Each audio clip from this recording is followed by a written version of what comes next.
To welcome everyone to the Senate. Today is a budget hearing on the submittal of fiscal year 2026 budget for the Department of Public Lands. For those that are unaware, DPL is self-contained in terms of their funding source, simply because of the funding belongs to the public. But with that, I also wish to welcome, I see the SAA, Special Assistant to Management and Budget Representative, Ms. Jasmine Camacho. Thank you for being here.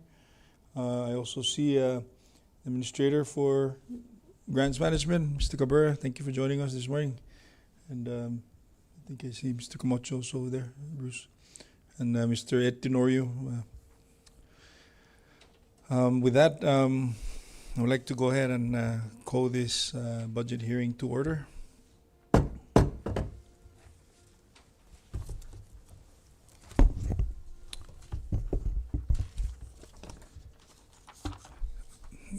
Once again, this is the Senate Fiscal Affairs Committee budget hearing, and today we have Department of Public Lands joining us this morning. Today is September 3rd, 2025, approximately 9:40 in the morning at the Senate chamber.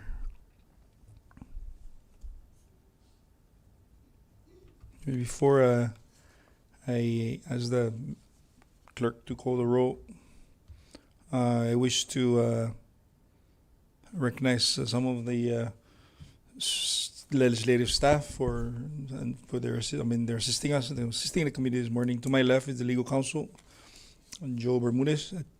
To his right, or my right, is the fiscal analyst, Mr. Dave Dimapon.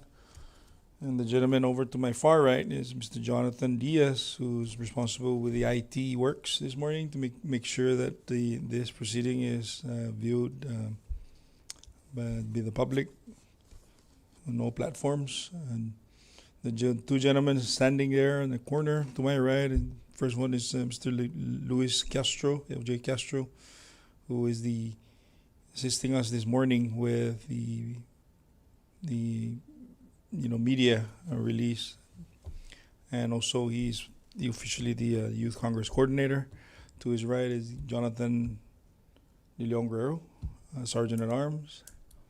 And lady that's sitting there to my left is Ms. Jolene Tagabuel. So with that, at this time, if there's no objection from the members that are present, I would like just go ahead and recognize the ones that are here. We do have the quorum to conduct this budget hearing this morning. Any objection from the members? Senator Castro, are we good instead of a call? Vice Pres? So joining us, the committee this morning virtually is the Vice President of the Senate, Senator Corina Mugofnia, and Senator Castro, who is here with us today. And the other members will be joining us momentarily, but we do have the quorum of 3 to proceed on with this budget hearing. So with that, item number 3, the adoption of today's agenda. Do I hear a motion, any member to offer a motion to adopt today's meeting agenda? The motion's offered by Senator Manny Castro for the adoption and seconded by Vice President Corina Mugofnia. And all those in favor, under discussion? No discussion? Ready? All those in favor, please say aye. All those opposed say nay. Motion carries. Aye. Today's agenda is hereby adopted. Item 4, public comment. This is the portion of the meeting that we allow members of the public to provide testimony or comments, offer comments related to today's order of business.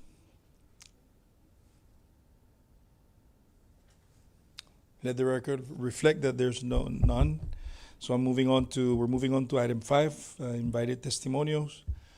This time I would like to request the Secretary of DPL, Mr. Sixtuigis Omar, to please take your seat. And feel free to invite any other of your key staff to join you on the roll of chairs this morning.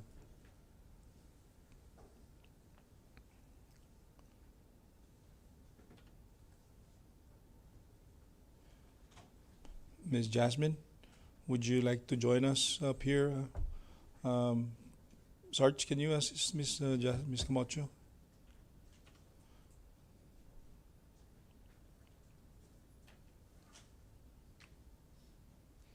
Mrs. Mossi.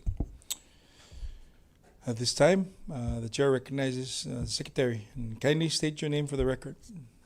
Proceed. Good morning, Honorable Chairman, Senator Jude, and C. Vice Corina, and other members of the committee. Buenos dias. Good morning, Lesser Mamay. My name is Sixtu Kaipare Omar, and I'm here on behalf of the Department of Public Lands and our Governor and Lieutenant Governor for the CNMI. And if I have a brief statement, if you like, I can hold off to it, Senator. Just proceed, however your preference. So before I read this brief, I have a summary here that I can share with you, my overview of our FY26 budget strategy. And I can give this document once I just briefly go over it.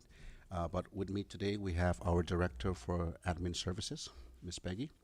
We have our Director for Finance Division, Ms. Evelyn, and Ms. Pat, our Director for Planning, and also the Acting Director for the Tinian Office, Public Land. So firstly, Senator, I wanted to read this out just so that it's on the record and so that it will help us along in our meeting today as we respond to your inquiry and your questions. And after this, if there is time, we have a request and an ask, if you allow us, towards the end of your session or prior or whenever you feel. So the Department of Public Lands begins fiscal year 2026 with a clear mandate and sharpened focus. As trustee of public lands under Article 11 of the CNMI Constitution, our obligation is to manage, protect, and optimize these lands for the benefit of the Northern Marana descents. This year's plan directs attention to 4 major areas: strengthening compliance and stewardship, accelerating homestead allocations, advancing the long-awaited update to the CNMI land use plan, now estimated at over $800,000 through an RFP, and reinforcing DPL's financial and administrative capacity to sustain growth and accountability. The past 3 fiscal years have demonstrated DPL's ability to increase MPLT remittance, close major lease negotiations, and expand homestead lotteries. Building on that record, the FY26 plan lays out a path toward modernizing land management while deepening transparency and trust with the people of the Commonwealth. DPL operates under a constitutional trust. Article 11 of the CNMI Constitution establishes that public lands are held in trust for the people of the NMD. That mandate is reinforced through Public Law 15-2, which created DPL as a successor to the MPLA, and Public Law 20-84, which extended lease terms to a maximum of 55 years to encourage long-term investment. DPL's authority is further supported by regulations such as T14570, governing temporary occupancy, and Administrative Code 14540 on land compensation, and 14510 on administrative hearings. This legal framework defines not only the boundaries of DPL's authority, but also the responsibilities of the Secretary as the fiduciary officer. Net revenues generated from public land leases and permits must be remitted to MPLT, which invest on behalf of NMDs. At the same time, DPL is responsible for providing homestead opportunities, resolving land claims, and allocating lands for public purposes. These fiduciary duties underpin every decision reflected in the strategic plan.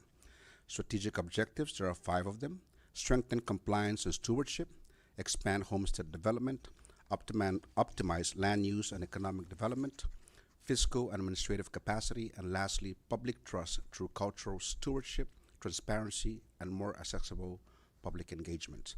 There are other priorities that we've summarized in detail. I will not go over them, but The FY26 strategic plan positions DPL to strengthen its fiduciary role, modernize its operations, and reaffirm its accountability to the people of the Commonwealth. Uh, so I just briefly summarize this, Mr. Chairman, and I'll give this to your staff now. And Noah, Mr. Chairman, Sujus Masi, and we stand ready for your questions. We have directors here that if I'm not able to elaborate, they can chime in. Sujus Masi. Thank you, Secretary Igisomar. Just quickly, the submittal of the budget was actually submitted earlier by, there's a letter here dated February 14, 2025 that can enumerate some of the budget proposal, and it was mention of some projects that's funded by federal grants, because Mr. Cabrera is here. Do you have any knowledge, or do you have any information as to not only the project itself, but is there something that you might want to share that will help us clearly understand all these narrative? And I can briefly summarize them, Chairman. So you're looking at a February 14, 25 letter by former Senator Santos. At the same time, there was a letter that was transmitted on July 31st, 25 to the House and to the Senate. And we hope you also have a copy of that letter. As for the federal grants, we had received a federal grant for the Manyagaha erosion. That was actually applied through former Senator Santos and was on hold through Donald Trump's decision. But recently, it was opened up again. So on that federal grant, we will be doing an erosion plan review assessment on the next, what we should do next on Manyagaha Island. So we have that grant already open and ongoing. We have another federal grant, which is for the Northern Islands, to go up to the Northern Islands and survey the agricultural homesteads that are up there in the Northern Islands. That's still ongoing. The only reason why we have yet to complete that grant is we're waiting for a request, or maybe they was already authorized. But the idea is we got the federal grant, but we were missing funding allocation for supplies. And I believe that's already approved. So we should be moving forward. And because of our weather, I don't think we'll be doing anything this year until, again, wait for next year, March, April, provided we get an extension if necessary from, and I believe that's from Interior, no? Department of Interior? Yeah. And so that's the grant that's ongoing. We also have another grant that it's also ongoing, which is to fund the abandoned quarries that are in the CNMI, Saipan, Tinian, and Rhoda. And that's an ongoing assessment at the same time. We have potentially, we're exploring application for 2 more grants. One grant is to try and get more ATVs, UTVs to support planning for Tinian and Rhoda and Saipan. And I think that's under the MAP grant. We hope it gains traction and is favorable. And the next other exploration that we're doing is for a federal grant to help support the fishing base or Garpan Pier. Currently, just for since we're talking about it, I've discussed this with our governor and with our planning division and our grant writer, that we will potentially be closing down the fishing base for vehicle access due to the fact that the fishing base or Garpan Pier may be unsafe for vehicles. So that will be forthcoming once we finish our signage. We'll be posting that for the Garpan fishing base closure for vehicle access, and or look for a grant that can support the renovation of that pier. Meanwhile, we do have a grant writer who's still going out there looking for opportunities to match our DPL funding and federal grants to support other opportunities that we can use to help our public lands. okay, I mean, we have the administrator here. If you wish to, Mr. Cabrera, you can join us up here if you to qualify some of the conversation. I mean, if there's a need for you to chime in, or if some of the members would have questions with regards to those grants that Mr. Igisomar, Secretary Igisomar, just mentioned. But I will not go ahead and sit. And I Senator, will not ask any more of this because I want to circle back on this. But go ahead before I recognize other members. and if you allow, we have our grant writer Giovanni. If you would want him to be Please here, just in have case yes. they need to dig it out. Yeah. Thank you, Well, Giovanni. I hope that instead of that, No, Secretary, that they I work meant it that out. as a joke. That's why I went ahead and presented the presentation because I have no issues with them. Okay. They're going smoothly. Yeah. Sarge, can you assign one chair to Mr. Taitano? Just go ahead and grab one. Okay. So, you want to chime in on that, Mr. Cabrera? Just go ahead and state your name for the record so we can be consistent. Good morning. My name is Epi Cabrera, Administrator for the Office of Grants Management. All the information that the Secretary from DPO, Mr. 62, has mentioned is correct. However, we do have one more grant that is not mentioned, and that's the $1 million that was given by Kilili's office or to Congressional. That's to fund the homestead program or in Saipan. And I think there's still paperwork, there's still pending to push that project out. So that money is vested within the U.S. Department of Agriculture, mainly watched out of Guam by Joseph Diego and Tony Barcinas. The plan was to have that 1 million be a cost share for the Asgona project, which is about $7 million to $10 million, but it still falls short. But Mr. 62 is right about all his other grants. Thank you. Thank you, Mr. Cabrera. Appreciate that conversation. But I do want to dispensa. I'm gonna move forward from this, and I'm gonna recognize other. But we're gonna circle back. But I recognize other members if they wish to pose a question with regards to the budget submittal or package that was presented by DPO to the legislature. So I want to recognize the Vice President of the Senate, Senator Corina Magovnia, if you wish to pose your question. Yes, to do talk to the chair. First and foremost, good morning, Secretary Igisomor. Thank you for coming into the legislature to discuss the proposed budget that you've submitted for fiscal year 26. I'm not sure if DPL submitted a narrative to accompany the budget submission when you submit it to the governor's office, but I don't have that in front of me. So unfortunately, I will be asking quite a lot of clarifying questions just to get a better understanding of the line items that on the budget. So can we just start with the current fiscal year 25? I don't have that budget in front of me at this time. So can I just get the approved budget for FY25 as far as revenues?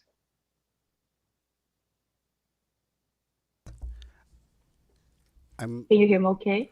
Senator Magovnia, I'm not able to answer that question at the moment since I do not have the FY25 budget with me. But it is within the FY26 as far as the total. That's $5.5 million for FY25. I'm sorry, what was it? Sorry. I don't have the package of fiscal year 25. I only have a package of fiscal year 26. However, on the fiscal year 26, we do have a comparison of the approved FY25 budget. The total for FY25 is $5.56 million. Okay, great, thank you. May I ask what are the actuals to date that has been realized for the revenue? So there was a projected revenue of 5.56 million for FY25. Yes. And I'd like to know how much revenues has DPO received to date? Just a second. Thank you.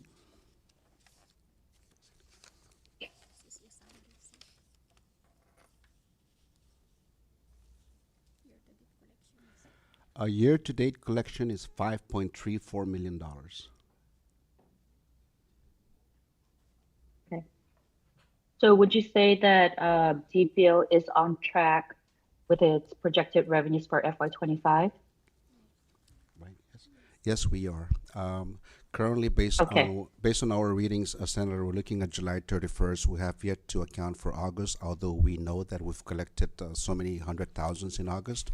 So, of course, we're going to be collecting for September. Mhm. We'll actually be collecting more than the projected revenue for FY25. So, okay, yeah. So that's kind of what I'm seeing for the last quarter. I foresee that that DPO may actually exceed collections for versus what was projected. And would you know what caused the variance between what was projected versus the anticipated total collections for FY25?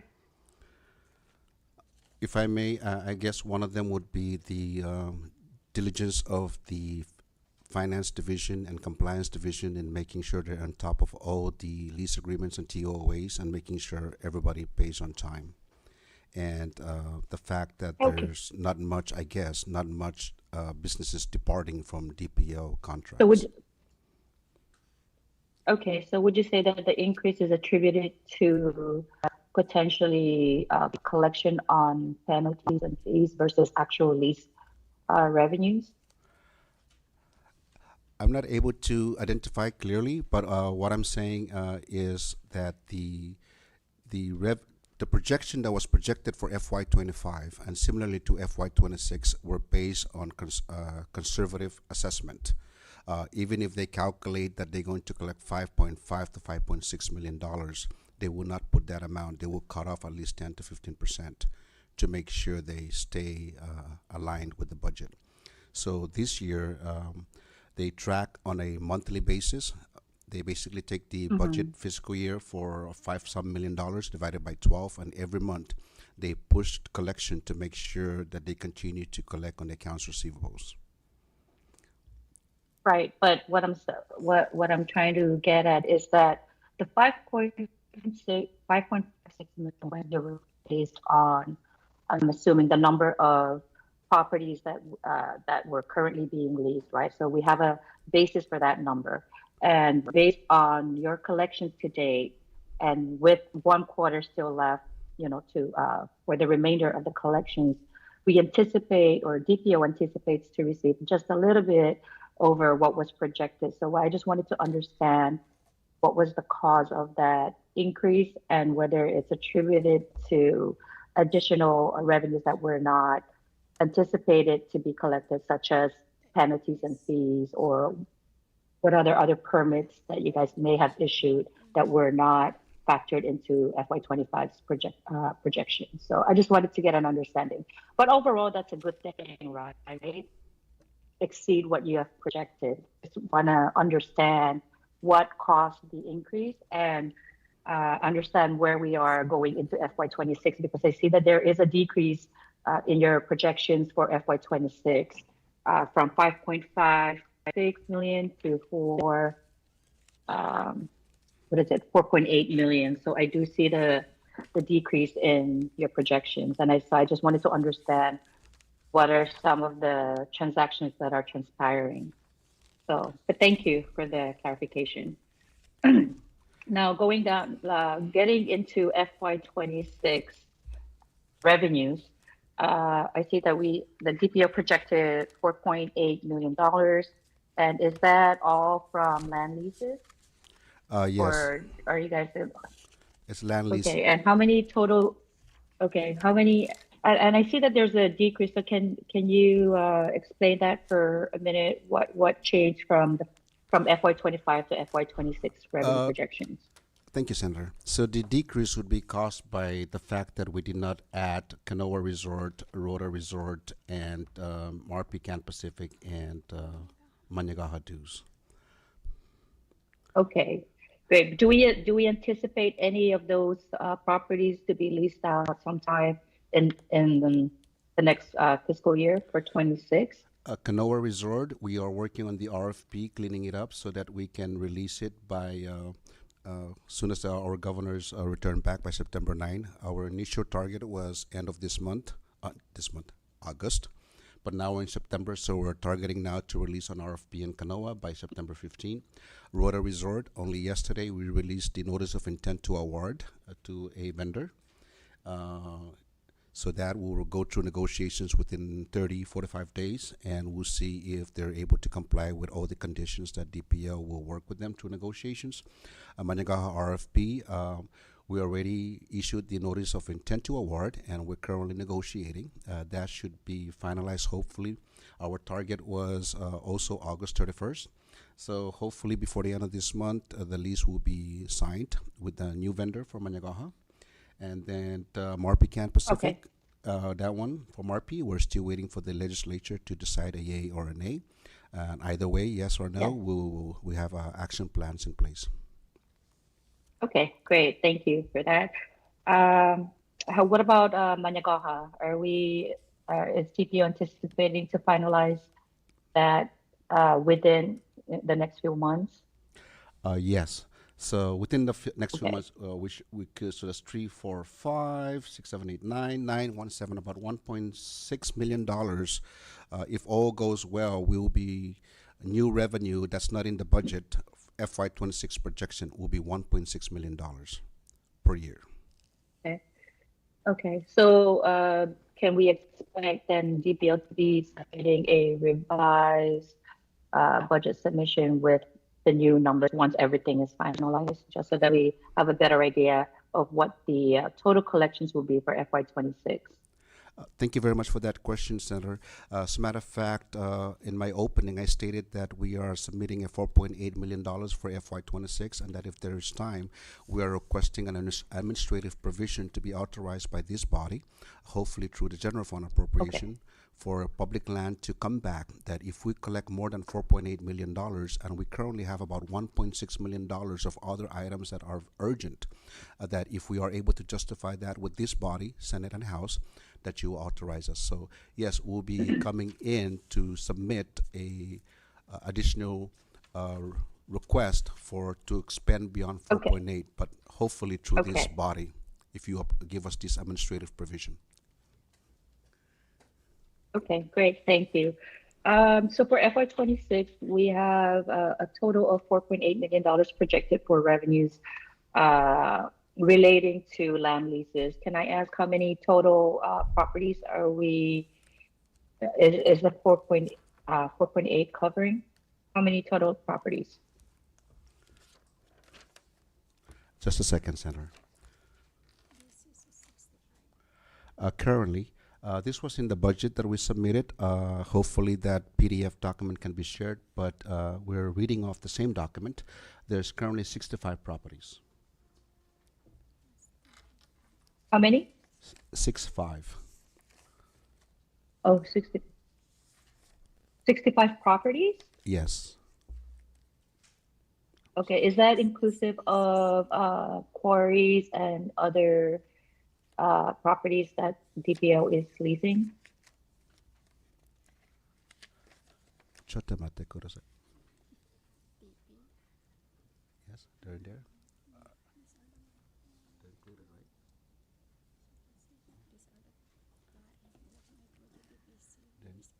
They're included. The answer is yes. No, the number I gave you was for the long-term leases. In the same document we shared, we do have a listing of the quarries that are in there at approximately $81,000 for the quarries that are listed. Okay. Okay. And earlier in your opening statement, you mentioned permits. Is that the same thing as the quarries, the licenses for the quarries, or are these separate permits that you're referring to? So in our regulations for the lease and TOAs, there's only generally two types of revenue generation from that: the leases, land leases, and then we have temporary occupancy permits, so TOAs. Oh, so anything that okay, generates, I got it. yeah. So those generate substantial revenue. Substantial meaning 10,000 per year up to 12,000 or 18,000 per year. Okay, great. So now that I have the revenue squared away, we can, Chair, if that's okay, can I get started, ask questions related to operations, if that's okay? Absolutely. You still have the floor. Okay, thank you, Chair. So let's start on the top part of the budget, which is the personnel. So I understand that BPL submitted a request for $2.7 million for wages and salaries. However, the governor's proposal came in at 2.5, uh, which leaves a variance of a little bit over $153,000. And I wanted to ask you, Secretary, what impact, if any, would this have on your personnel operations if the legislature accepts the governor's proposal instead of DPLs? Thank you very much for that, Senator. On my July 31st, 2025 communication, on page 2, I did bring that up, and I stated, we note OMB's proposed amendment for personnel reassignment to the Department of Finance. While we remain cooperative, DPL is not in a position to agree to the proposed NOP transfer at this time, as they are vital for the efficient functioning of DPL. DPL therefore respectfully requests that no DPL positions be permanently reclassified or removed from our FTE cap until after a full internal risk and compliance assessment is completed and indicates otherwise, particularly for finance division's roles critical to in-house receivables collections and lease monitoring compliance functions. So generally, Department of Finance, through discussions with former secretary and also when I was secretary about 2.5 years ago, we were discussing the movement of funds to finance, which occurred. That was finished through Secretary Santos. All funds are now overseen by Department of Finance. However, at the same time, there were functions in the Finance Division of Public Land that had accounting staff, like Director Evelyn here. And they have functions that are outside of the Department of Finance, which is the management and overseeing of every lease out of compliance and real estate division. And so my statement in here is we are not saying no to transfer or movement of personnel, but at this time we have yet to internally do our risk assessment to figure out that if I transfer out these 3 to 4 key peoples to finance October 1st, if they go there October 1st, who is going to continue to monitor and the accountability of reviewing all the real estate leases that are with compliance and with real estate? And currently, the only one who's doing that is finance division. So unless we are able to figure out how this cost sharing is going to occur, and because my questions are, once we do this, are my 3 key staff in finance going to be uprooted and transferred to finance? Or are they going to stay in DPL? So we're not disagreeing. All I'm saying is we're not done yet with the evaluation of how the operation of public land and its finance and all the leases. Otherwise, the reports that I'm giving you today, all the details, can only be done by this director next to me, Director Evelyn. And if she disappears, of course, we can do our best to try and get them, but she has to extract this. She has to monitor every lease and every TOA with her staff. And so it's not, for me, all I'm saying is it's not as simple as zeroing out 3 FTEs from DPL and sending these NOPs to finance. I'm not saying no. I'm just saying let's hold off. Go ahead. We can proceed that way, but I still need these FTEs there until we are able to figure a solution out, and maybe an administrative provision that can state similarly that DPO will continue to fund these employees. And if you notice the budget OMB submission, they zero out the FTE to transfer to finance, which is perfectly fine with me. But the money stayed with DPL, which is perfectly fine. And all I'm requesting for the body is please do not remove any FTEs from public land. The reason being is DPL is so short-staffed. We need more money. We need more people. So if we zero out FTEs, there's no way we can bring in people to help out the planning division for the surveyors, or help out Tinian office that needs 2 more staffing, or Rhoda office that needs 2 to 3 more staffing. So currently, you notice that I have a lot of vacants currently today, and I'm using those things to move around like a Tetris on the budget, but without affecting the overall budget approval. I hope that answers your question, Okay, Chairman and Senator Vice Chair. yes, yes, it did. Thank you, Secretary. So looking at the budget, it looks like your department requested for 81 positions, and the governor's proposal provided the same number of positions, so there are no changes there.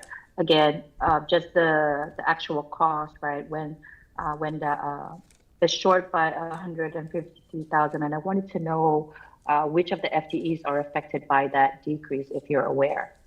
Vice President, I'm sorry to interject. Yes. What earlier conversation when you posted that question about the finance?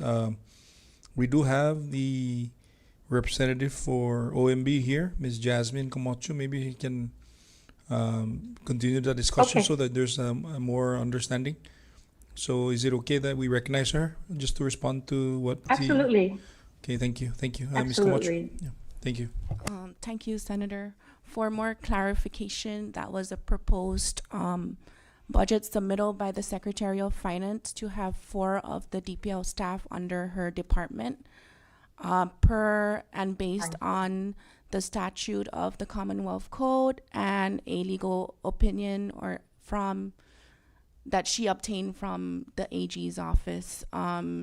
So with that guidance, we proposed the budget for the 4 employees to be 100% under the Department of Finance. The 153 difference from personnel was moved down to the operations side of DPL's budget. Thank you. Okay, thank you. Okay, great. Thank you for that clarification. So just so that I understand, the number of FTEs requested did not change. However, the cost associated with the 81 positions as submitted by DPL has decreased by 153K, but that's because finance will absorb that cost. Correct? That is correct. Okay, great. All right, moving along. I see that there are no requests for overtime, Secretary. So is that accurate? Yes, we don't. Okay. It's case by case only. Okay, great. And then going down, class code 62211 for personnel insurance. Can you just clarify what that is, if you don't mind?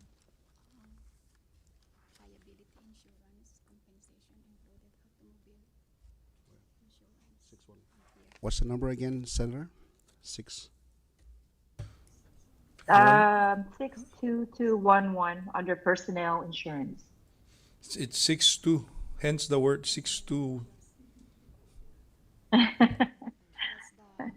62211 personnel insurance for 40,000.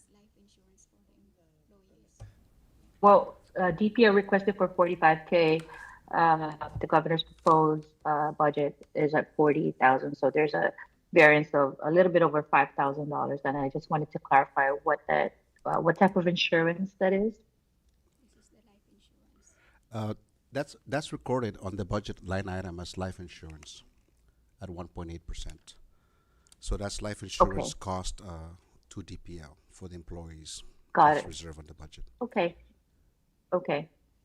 And then if we look, go down further to the payroll taxes, right, the payroll deductions, I just want to make sure that because there's some discrepancies between what DPL submitted versus what the governor submitted, and I don't want to, because there are some variances between those, and it's related to payroll taxes. I just want to make sure that there's no negative impact to DPL, because it appears that DPL requested a little bit more than what the governor's office is proposing. So I just wanted to check with you if you're aware that what DPL submitted for FICA, for 401k, and the health insurance program, or well, not the health insurance, just FICA contribution, DPL submitted, more than what the governor submitted, and I have an idea of what I'm assuming that that's because finance is going to take over the 4 FTEs, and that's why maybe the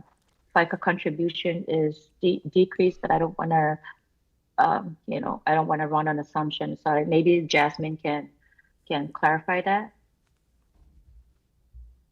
So line item 62,000 for FICA contribution. Yes, that the difference DPL would have came from the four staff that are now under the Department of Finance, are proposed to be Got it. under. Got it. And I would assume that that same rationale goes for Medicare contribution, correct? Correct. Okay. That's all I have at this time, Chair, for as far as the personnel. While we're just one more quick question, Secretary. What is the status of the position for surveyors? Because that has been vacant for quite some time, actually years. Do you have a vacant admin? They are all complete, 12 staff. We have an admin director here, but according to her, all 12 staff under the surveyors are all filled currently. There's no vacant. Oh, perfect. Okay. So when we entertain any more land leases, we're not going to be going based on someone else's um, land survey, right? DPO would have its own rate. I just wanted to check on that because that position was vacant for a long period of time, and so I wanted to check on the status of that. But thank you for confirming. At this time, Chair, I yield my time. Thank you. Mossy, Vice President. This time, I want to recognize any other member to pose budget question to DPL. Senator Manny Castro, proceed. I think Secretary had something to say earlier, so I just wanted to yield to his comment.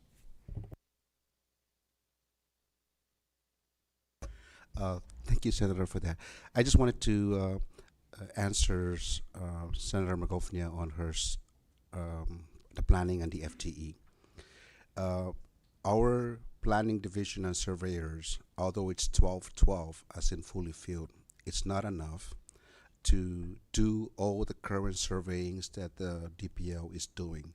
So it's good that it's complete, but like I stated, I need more FTEs to put in there eventually to hire more surveyors, because currently our surveyors are going to Tinian or Rhoda. They stay there a week, come back, go back there again. Meanwhile, TOAs and other lease requests on Saipan are not getting done because the surveyors are behind, so we are backlogged. Then at the same time, other government agencies are coming to DPL requesting for the services of our surveyors to go out. So what we're doing now is we're trying our best to also ask the vendors, the private companies, that if you want to speed up our processing, if you can afford it, go ahead and survey the land on your own. So we are finding ways, but the best scenario would be to have more surveyors so we can be tackling Saipan, Tinian, and Rhoda on all DPL projects. Thank you.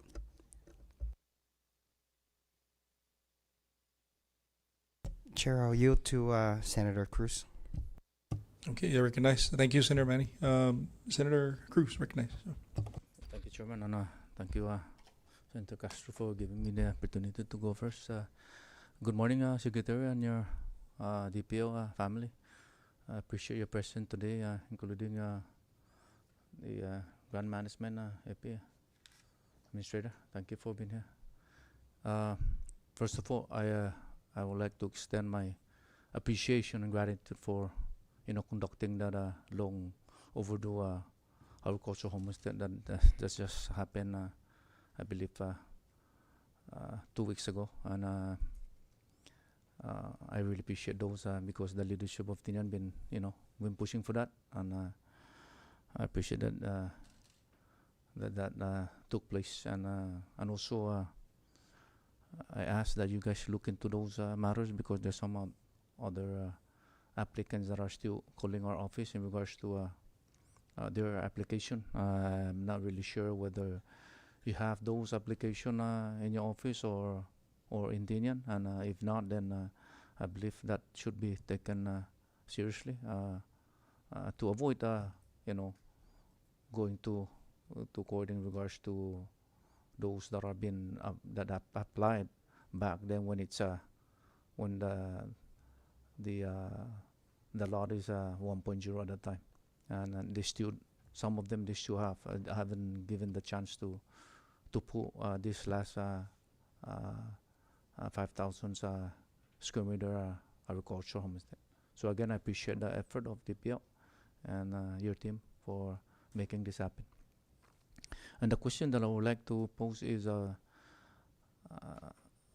in regards, can you enlighten the committee in regards to the Google list in Tinian, whether you have that list in place, and whether and if so, then do that list is within the submission you're given, or haven't been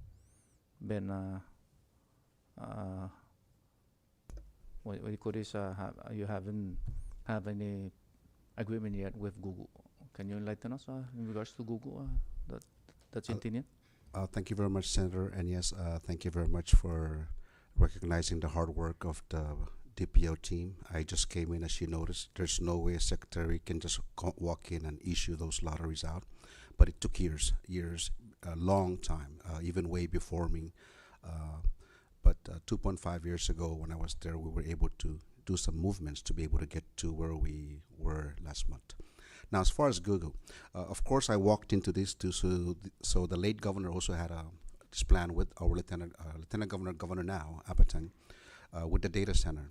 So when we're talking about Google, we're talking about the data center. So there's landing cables that are coming into Tinian. There'll be two routes, one location, but two separate fibers coming in. We are working on those TOAs, temporary occupancy agreements, for those companies, right? And so one is complete. One more is in the works with our real estate division. So there will be a TOA agreement for them to occupy the land from the shoreline past the high water mark and into the road. Then we stop there. DPO will stop there with the TOA. DPW right of way will take over. So that cable will reach the road. Idzi Lagun, Idzi Quarry, Nabanda. So the DPW will take over, have their own whatever they call it for right of way agreement all the way to a private land. So the data center will be built on a private land. So that's not DPL. However, the data center will require some power. So they will be taking power from CUC, and at the same time, for redundancy and additional power, I think they need about 4 to 5 megawatts. They'll be building a solar farm. So that has yet to happen, but they've already sent in their request with us, their intentions, that they will be leasing a public land next to the data center for solar panels to support their data center. So DPO is only involved on the land that we'll lease for them for solar panels and on the TOAs from the shoreline to the road. So that's our involvement only. So you mentioned public works. Which area there that public works will take over? It's Talan gi entali quarries and gi Sanlago na banda gi Tasin. Yes. That road is public road DPW. It's a right of way. So through statute, DPO has assigned all roads that are official roads, not the barangka non-official, to be under the jurisdiction of DPW. So DPW right of way, they have the ability to charge vendors and anybody who's going to access the roads. So that's Secretary, would that affect is going to cross the pipeline of the DOD fuel pipeline, right? We don't know that aspect. That's between DPW or the applicant, the vendor, Google representatives, to figure that out, because that's not in our jurisdiction. I'm just wondering whether I'm just trying to understand technology, whether that will affect the pipeline, and we don't want any. Yes, I understand. To pose high risk to the community. Yeah. That's why I want to know whether you guys understand that probably that one's going to cross, because it's going to go to pass. It's going to pass the one by Santa Lourdes cave, right? So because this is going to private land, right? It's the only thing that I'm sure that we saw, that we authorize, is the Man, I keep trying to. Afan na na beach kisang San Lago gi tinian. Is that Lazarino? Lazarino. So Lazarino is the landing site for these two cables. That one's gonna come up from there, Okay. right? So we only know of that. So you see that trail that goes from the main road down to Lazarino? It's going to follow that trail. That's public land. And once it hits the road, we haven't seen any plans after that because it's now between them and DPW how to get to this private land that they're working on. I don't even know what a private land is at this time. Where they're going to build, I don't know personally. But all I know is that there will be, it's the quarry area, it's the current quarry that we've assigned to Manglonio, the old outer city area. East of it, to the top, to the east, that land area is where the data center is requesting to build a solar panel farm. So that's west of the other AGPs that are along Broadway to the west. So within your authority, you guys haven't have any agreement yet with Google, right? We've had agreement with the Google reps for the TOA of the cables. So what transpired is that Google mother company, whomever that is, hired other subsidiaries to handle the laying of this cable. So I think they were like, I don't know, Seahorse or whatever their name were. Citadel, Seahorse, or... So we have collection already from Google? No. There's no connection. We just gave the TOA, so the cable has yet to be laid. Okay. So, but we've already given the TOA, they're paying for it, that they have the area, it's assigned to them. We just have another area that they're working on. The reason why it's kind of delayed, Senator, is they're also going through the environmental processes with CRM, BCQ to get clearance as well.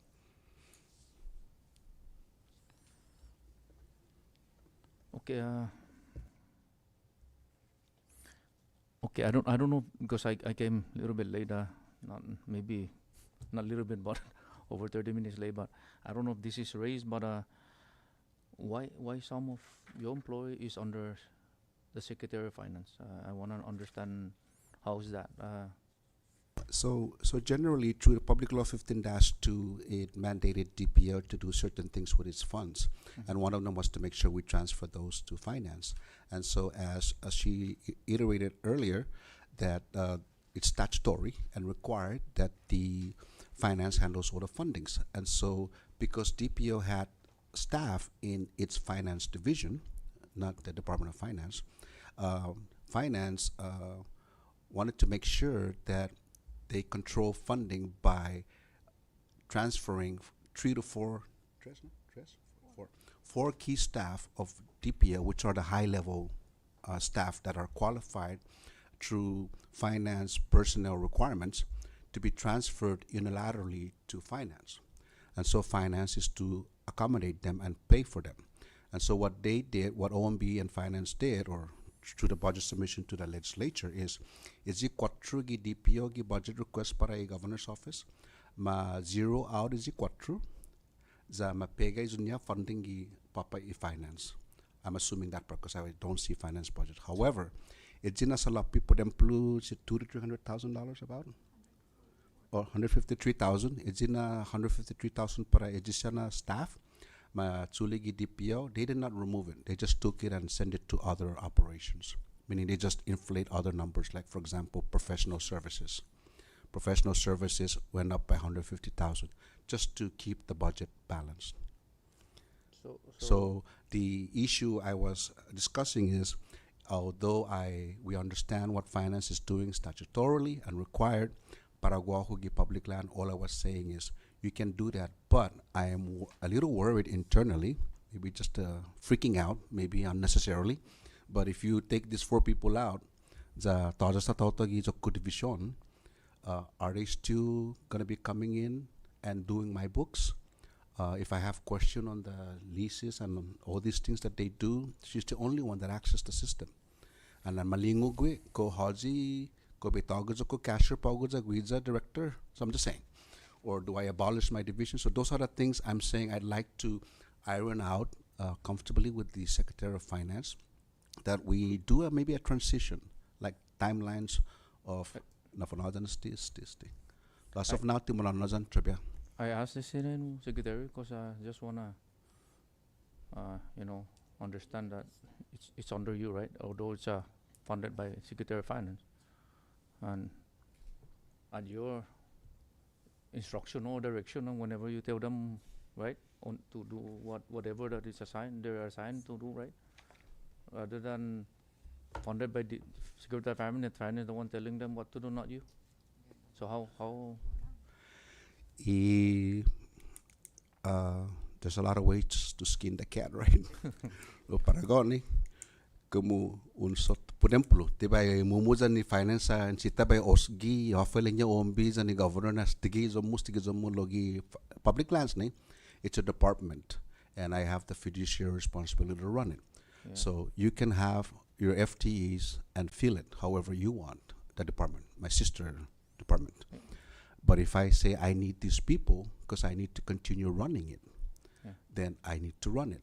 Unless it's as simple as a component of pulling out this thing and plugging it into finance, that's fine with me. Lo Paraguahu, I think for common sense wise for me, I need to take care of my clients. Audit mana papasi, audit mana papasi, kumuti mana pasu EMP capital salapia halum, ko finance project to collect. Because right now we're on top of it. Timana pasio so investigate in 30 days to na pasi be puni contract. Right? Yeah. So I'm just saying those are the kind of like drama that's internal to their skills that's very important to monitor it. So if we can transfer them to finance, that's fine. Local siha puma monitor estisha at the same time currently. Right? But na make sure na Yeah. na at the least not no to involve the politika nesti public services. Then leku gi angin fino fondo na ni Secretary of Finance niya lenga lanas tigo totago za te o te kungko ne. But the more we leave it is political involvement in the better for the people public services. I'm not trying to say not to listen to your boss but when it comes to public service, the more we don't get political involved in the services, the better for the general public. Then I think it's good for the integrity of the department. It's na liku kalan often natin siya manoyo basta para often natin mafufundo pes para ja under is no supervision. But anyway, I just wanna raise that and to make sure that there's no political no involvement is pumadidictate is employee because it's funded by the Secretary of Finance. Senator, if I may, I totally understand where Secretary of Finance is coming from. Ilai anoigui ni toru salapru pumanea isalapin na fatitinas I public land. Tinantia dan loki I Secretary of Finance nen guiza pro manea jes salapi anasita loki stisia pro fonono gato pai finance zuma manea mazadoji finance umanea ajena salapi. Tinadancha loki logo leleku I taigui iti masanga ngani public land haji pro hatan stisia. So hanggang dinanching konni toru sisa sa zigilai transfer them so they can oversee the money, they can manage the finance, go on site to the banks, what she normally does, and she reports to finance secretary. And that's fine. Meanwhile, guahugini gi public land ko tamano kan monaza ni list finma AG bichuli zi list binona pa finance the guiza pogo uatan isti na dokumento ko mana papasi toto parai sa currently stigi chastunya leleku. So I think the issue is I think there's a gap in the statute. It's missing some authorization and operational transfer. So I think we totally agree, right? We're not disagreeing on the philosophy about it, but it's the implementation of it. It's missing some gaps. So you're the actual employer, the DPO, the actual employer of those staff, but funded by finance. Right. That's okay. The only thing that disbars DPO is DPO can never pay an employee unless it's under the control of public lands. Finance can send an employee to DPO paid for by finance. That's totally fine. Lokuma konnisti by finance, sa matatatsung finance, tisinya by posi sa taigi public land. Unless, again, there's always a way. Unless I create an MOU with finance na maami sa senior budgetology finance ko ako be pasi 50% po templo. Sensinya. I just want to make sure na there's nothing that will, especially to hamper the operations and can go through no commander no on the side stopping so they want the staff to do something else. But anyway, I appreciate your response, Secretary, and like I said, to make sure that nothing that will hamper nation mizu no operation because of political no involvement. So Senator, I just want to add, Senator, na baby justifies ililek ko na dinansi malagonya ilahi lo lats di tinaung asiganyan, right? Irason na gaigi business license ni malangus ki Department of Commerce sa mapega ki finance. Iuna na rason gaigi jo ki commerce ki sa tisinya i business license aata ni dokumentun ila applicants sa is not under IRS for confidentiality. Pues pareho na rason pago na kumuulangus siya sa pega sa ki finance tisinya sti aatan dokumentuk ko yalo mi file public land sa confidential para ko clients. So unless we fix those things through statute or whatever, sa total files mangagi DPO manos ti gato, we just need to make sure na lokota manos ti pro bira yalo magi DPO sa po aatan mismo all the files. Unless they have that authorization, then maybe it's okay. But I don't want to. But I'm just repeating that that's what we did with business license a long time ago. At least that's what we thought. No. Thank you, and thank you, Secretary. And Mr. Chairman, one last question. Secretary, I remember the late director for Tinian DPL, Bernie. I know that she requested additional employee. Did she have that request approved by DPL? I know right now the employee of Tinian is the all females, right? There's no male that can be able to maneuver the terrain of the jungle on if in case there is some areas that needs to be surveyed. The best general answer that is as correct as I could publicly is that she had that, she announced that position, it was open. People applied, she announced, she re-announced, she announced, she re-announced. It was never filled. So when I came in, of course, I had an urgency. I took that FTE and transferred to another place. However, it does not mean I was going to replace it. So I had an urgency to take that because while she was still here with us, I transferred that out because she was not going to use it. So personally, I'm just telling the truth here. I took that FTE out to use immediately for something, and the idea is to replace it back. Okay. So I'll be moving back. That's why I kept saying 1 to 2 FTEs on Tinian. Tinian does not need 1, it needs 2 FTEs. So I'll be sending back 2 FTEs to Tinian, and once we get a director online, hopefully we can announce it, and the new director can make a decision. Thank you, Secretary. Chairman, are you for now? Thank you, Senator Cruz. Thank you, Secretary, for those conversations and those responses. I do want to post a couple questions. Again, going back to what is approved for FY 2025 in the revised budget, it's 5.5, and then there's a 4.8 decrease, and you kind of cover down on the reasons. But can you repeat what is that 1.6 potential revenue if we do this, if A does, we're gonna be able to generate that, because a lot of it is probably contingent on the act of or lack thereof from the legislature as well, no? Yes, Senator. So I've had conversations before, and even in my hearing, that the proposed budget by DPO for FY26 is 4.8, FY25 was 5 some, and you can go back years closer to 6 million, and that for me, the real budget for public land should be running at $6 million and up, not 5 and not 4. And that's why public land has been just running conservatively, and there's a lot of things that needs to get done. It's not getting done because it lacks funds. There's land use plan that should have been RFP'd since 2 years ago, but there was no money to RFP it. So it's kind of those stuff. So right now we came up with projection requests for $1.6 million.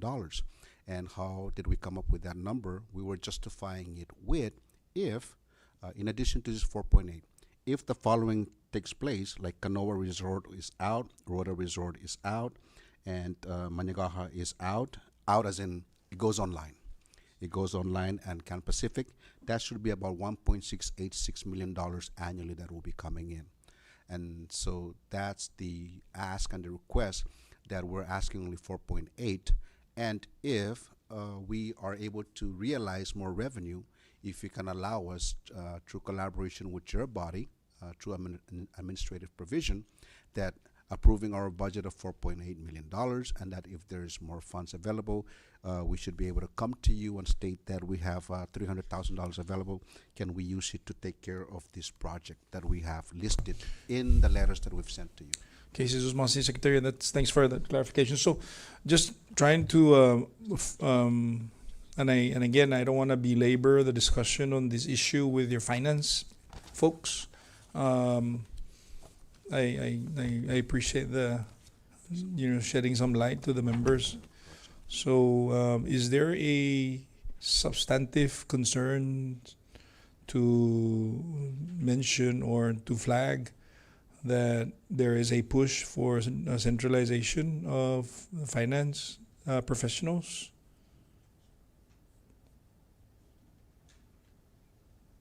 I mean, I understand there was a mention of a legal advice from the AG's office, but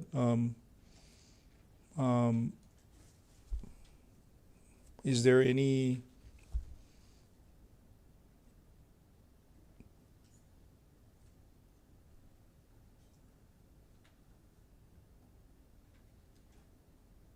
because this is included in the budget, no?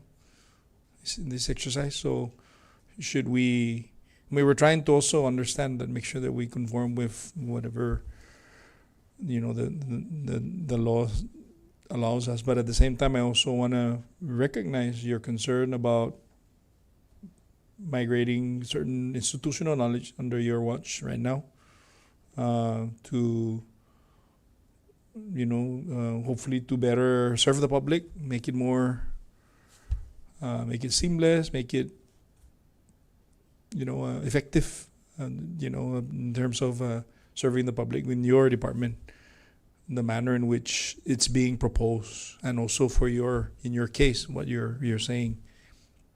Is there any grave concern that we have to step back and look at this clearly or carefully?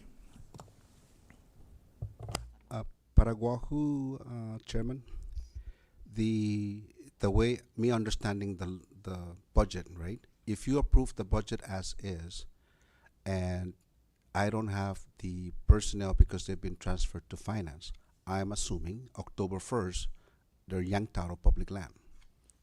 So I'm also assuming by October 1st, I'm missing 4 key staff that Okay. works on this. Okay, so yeah, a lot of it is really just the operational side, administrative, in terms of execution. So has there already been an issue whereby you're going to go do service on Rhoda, for example, and you got denied with travel because of funding issue? Never, right? Finance has been awesome and great with us, and procurement Okay. and everybody. Yeah, I'm always, I'm trying to wrap my head around also this, the inability for your agency to be more, I know you're a conservative person, you try to work within, what the mandate is, but at the same time, what's bringing me back is here we are trying to do all these, you are trying to do all these homesteads, other things, but then you're reaching out to grants to help you do what you're supposed to be doing anyway with the funding that you have. Because I always, Paraguay, your DPL is very different money. You can't, can migrate it to, or you can't commingle it with with general fund. That's not allowed. So, I want to reference the statement that you made earlier about a special provision or a provision within the operation, the FY 2026, to allow for you to tap into that, so that you can do the very, very responsibility that you're asked under the creation of, the Department of Public Lands, homestead, whatever other elements that is to advance the programs. I appreciate the conversation earlier about the congressional grant that was given to, through his office, the OGMs.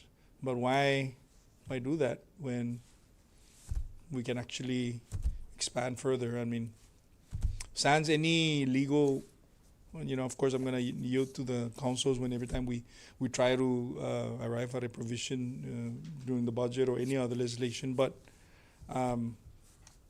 I want to just pose that question: is how can you perform your 5-year land use plan, and then you come around and you project a $500,000 or more budget approval or budget request, when in fact it should be the other way around per se. Thank you, Chair. Just for clarification, currently, I or the department does not have any problem currently the way finance holds the money or is handling the money. Oh, the procurement, there's nothing wrong with it. Of course, we all have our hiccups, but it's the entire CNMI government, and we're working together. So currently, all the funds are under the control of Department of Public Land in a bank. So the money goes in there, and it's managed by finance. And so when there's going to be a drawdown, she manages all that. She does all the making sure the funds are there, reconciliation, and then we transfer funds to finance. So there's nothing wrong with that. And then when we need to pay, we're like any other government agency, we go in, request for invoice payments. So there's nothing wrong with that. Molly can know currently, Senator, the issue we were having, not to go back, but just to state, is just the review of all these files for collections, receivables, payables, and what she does in reconciling the funds that are in the bank with department currently, DPL, is the concern.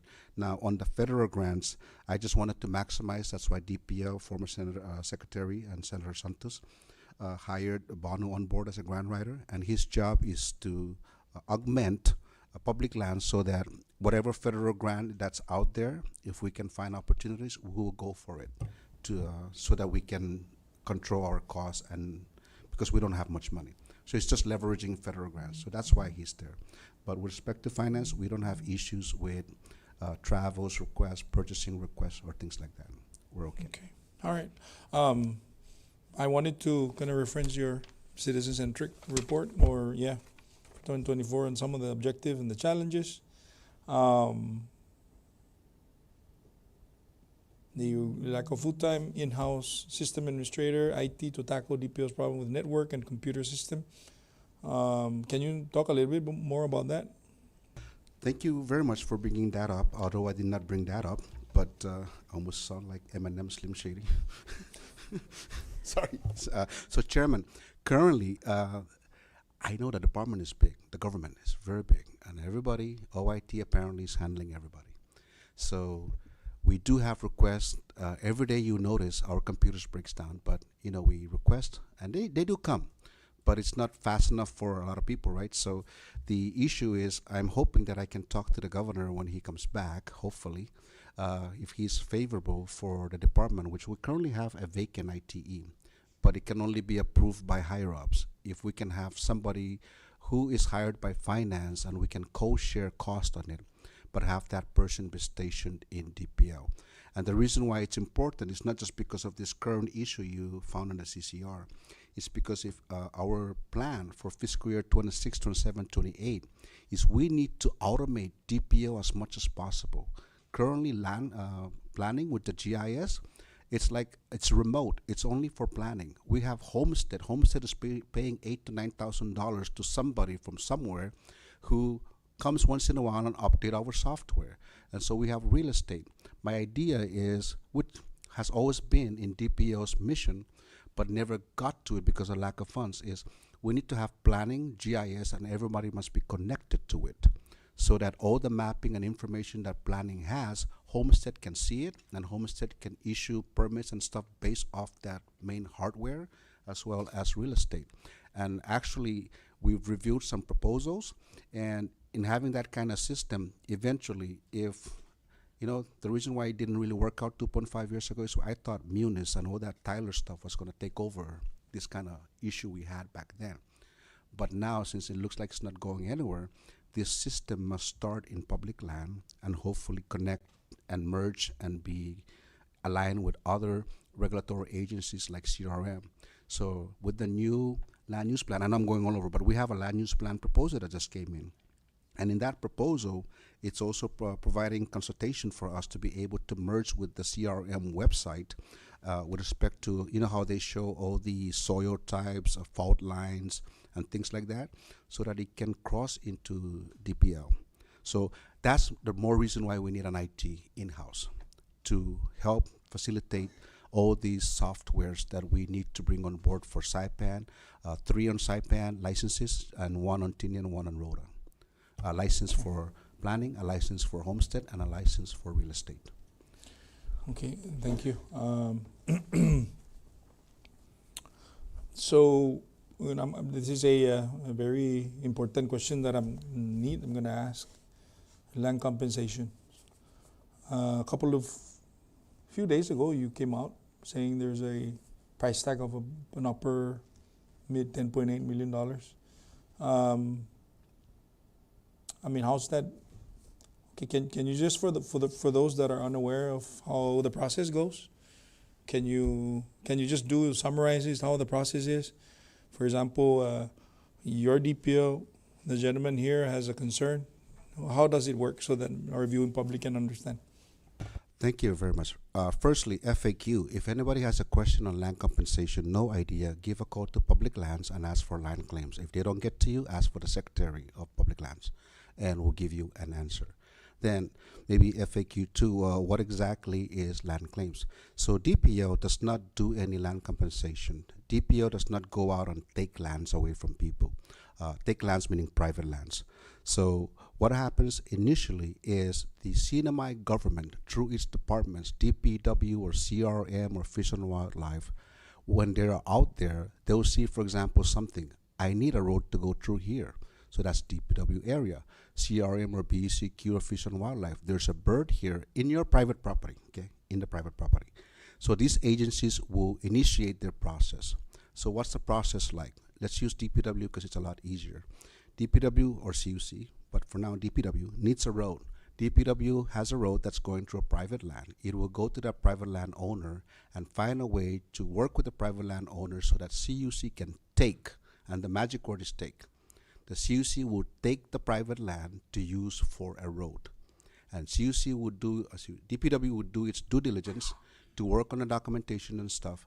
And when it's ready, DPW will send a letter to the governor to qualify under statute that there is a public need for that land. So a letter will go to the governor saying, Governor, I, DPW, need this road for public need and public benefit. I need you to direct DPL to help me acquire this land. So DPO will never do anything until a letter from the governor comes down to DPO and it states, DPO, here is a public benefit need for this road. I need you to process it. Okay, so that's what transpires. So Land Claims Division takes that document and starts talking to the landowner and starts negotiating stuff. And eventually DPO, through the papers that it's received from DPW or CRM or CUC, create a document called an offer. We will give an offer to the landowner. Based on what we've discussed, I'm offering you this. Then the landowner signs it. Then after the offer, we work on the settlement agreement. So the settlement agreement has a lot of provisions in there that we need to do check and balance. And while they're going through those provisions, if something is missing and it disqualifies the offer, DPL land claims will have to go back to the claimant or the landowner and state, you know what, we need to cancel that offer. And then, anyhow, if the offer is settled and there is a settlement, then the settlement agreement goes up, AG signs, and it goes to finance. Then finance signs, and then money is paid out.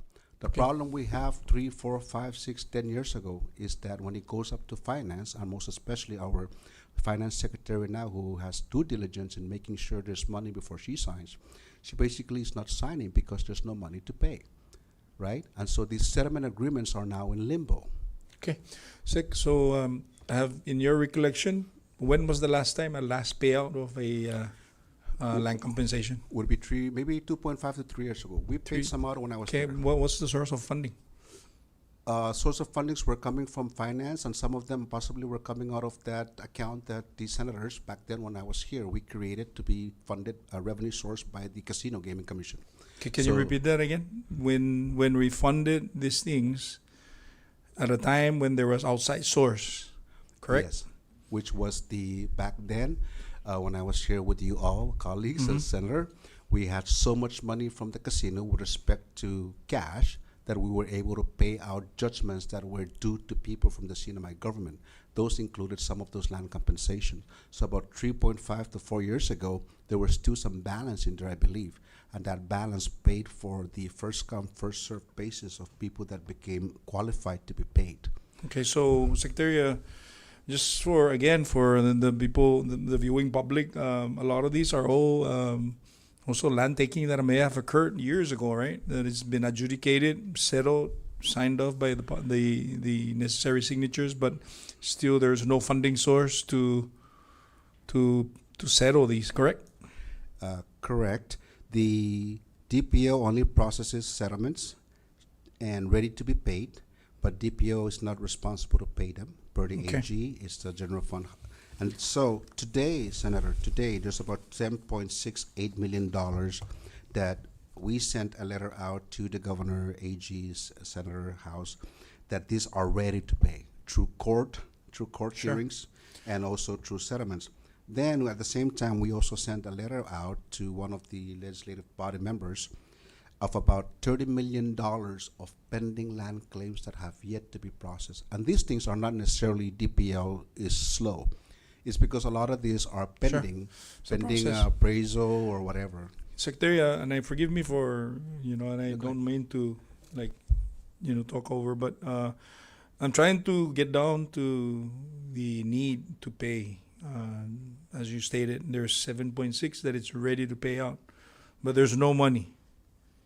So previous years, we were able to settle and finance and close the case of each land compensation because of other sources, the economy, whatever you want to call it. So I cannot overemphasize the need for us here in the legislature to take heed on that, because the issues are not going to go away until we settle it. And there's one way to settle it is to have a other alternative option of a funding source. Can you also enlighten us? You said lobby for legislation for homestead infrastructure. I know over the years we've seen the challenges of $12 million annual grants from CIP 702 with almost a 50 million, maybe $60 million of infrastructure need to do that. So you can imagine the struggle to try and finance those. Oftentimes the legislature are we listen to the plight of the people that the homesteaders, to help them get the necessary deed so they can move forward with the construction of their dwelling, sans the infrastructure presence. But it's becoming challenging every year. So I would ask that we continue, pushing forward with the release of homesteads, and let the government work with the government to try and find the needed funds to fund the infrastructure needs, the water, power, and sewer, for that matter. But we cannot, almost every day, we have 18-year-old that potentially can qualify for a homestead, and we cannot stop that.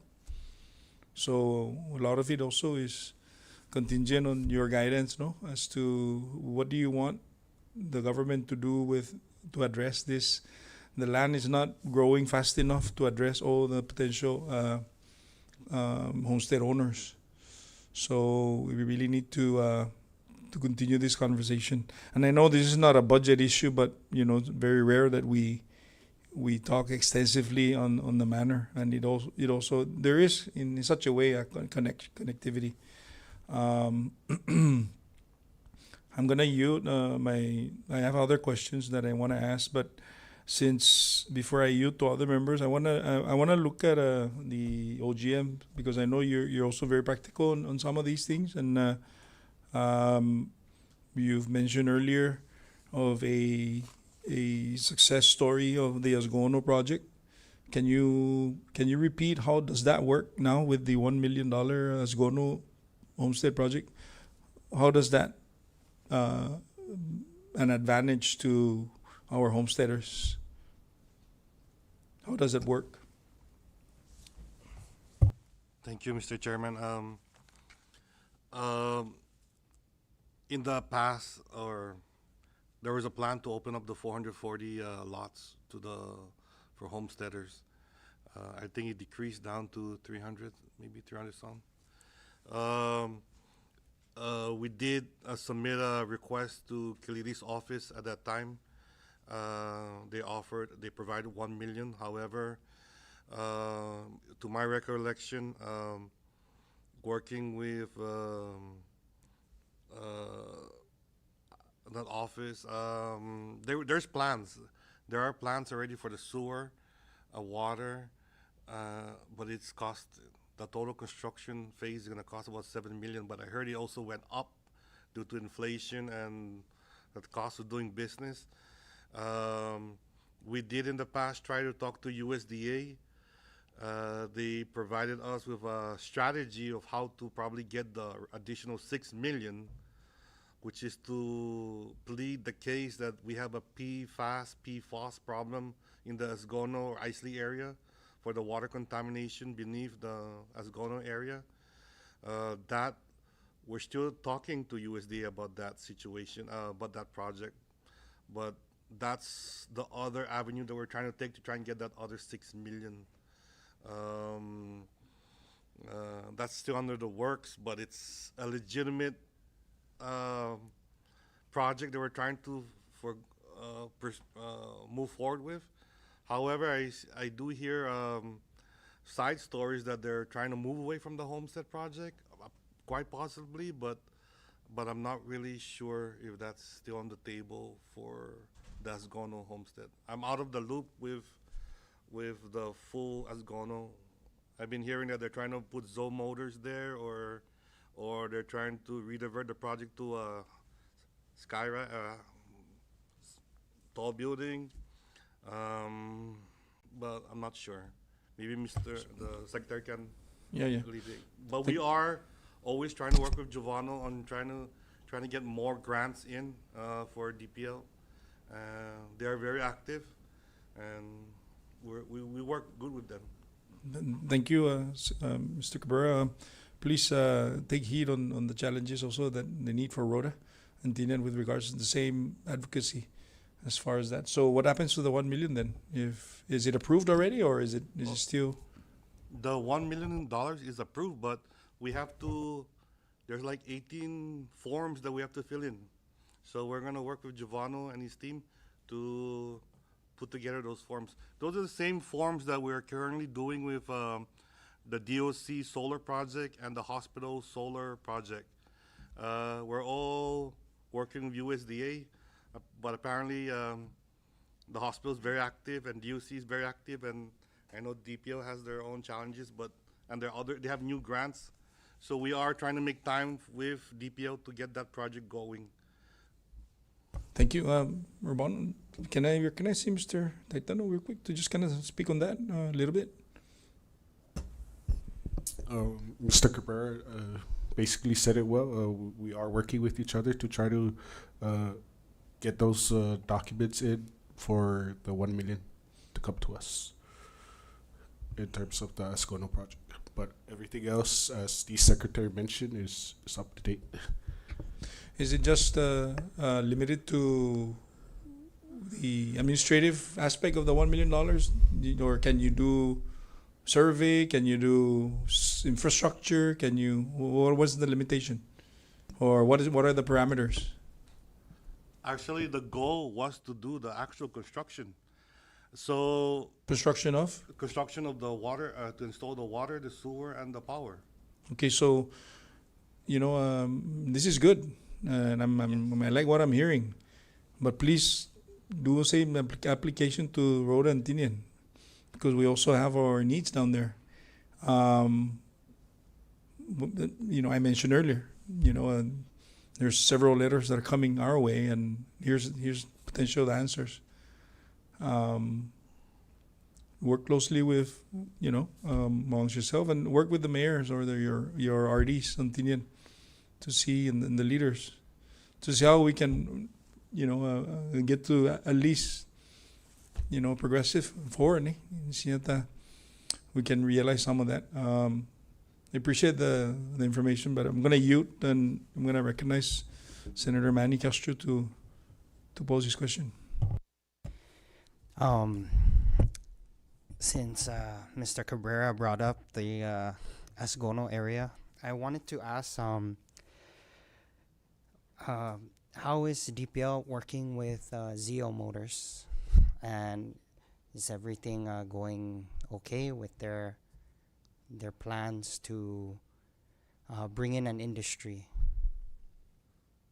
So the late governor and the governor now, I believe the late governor was very busy with the Department of Commerce in going out with Select USA and promoting the CNMI and the other partners under, I guess, EDA, or Department of Commerce, federal government, and they've traveled everywhere. And I believe as a result of that, a lot of investors came to the CNMI. They start courting the CNMI, and so the late governor and governor now assigned me to work with Derek of CETA to work with the investors. So Derek is on the financial aspects, and as far as QC, and myself would be on land inventories. And so we worked all these investors, and Zoe Motors was one of them. And so we went all around the island. The department went all out to show these people the available public lands that we have. And so Zoe Motors finally, through all that process and meetings, sent a letter of intent to the CNMI, to DPL.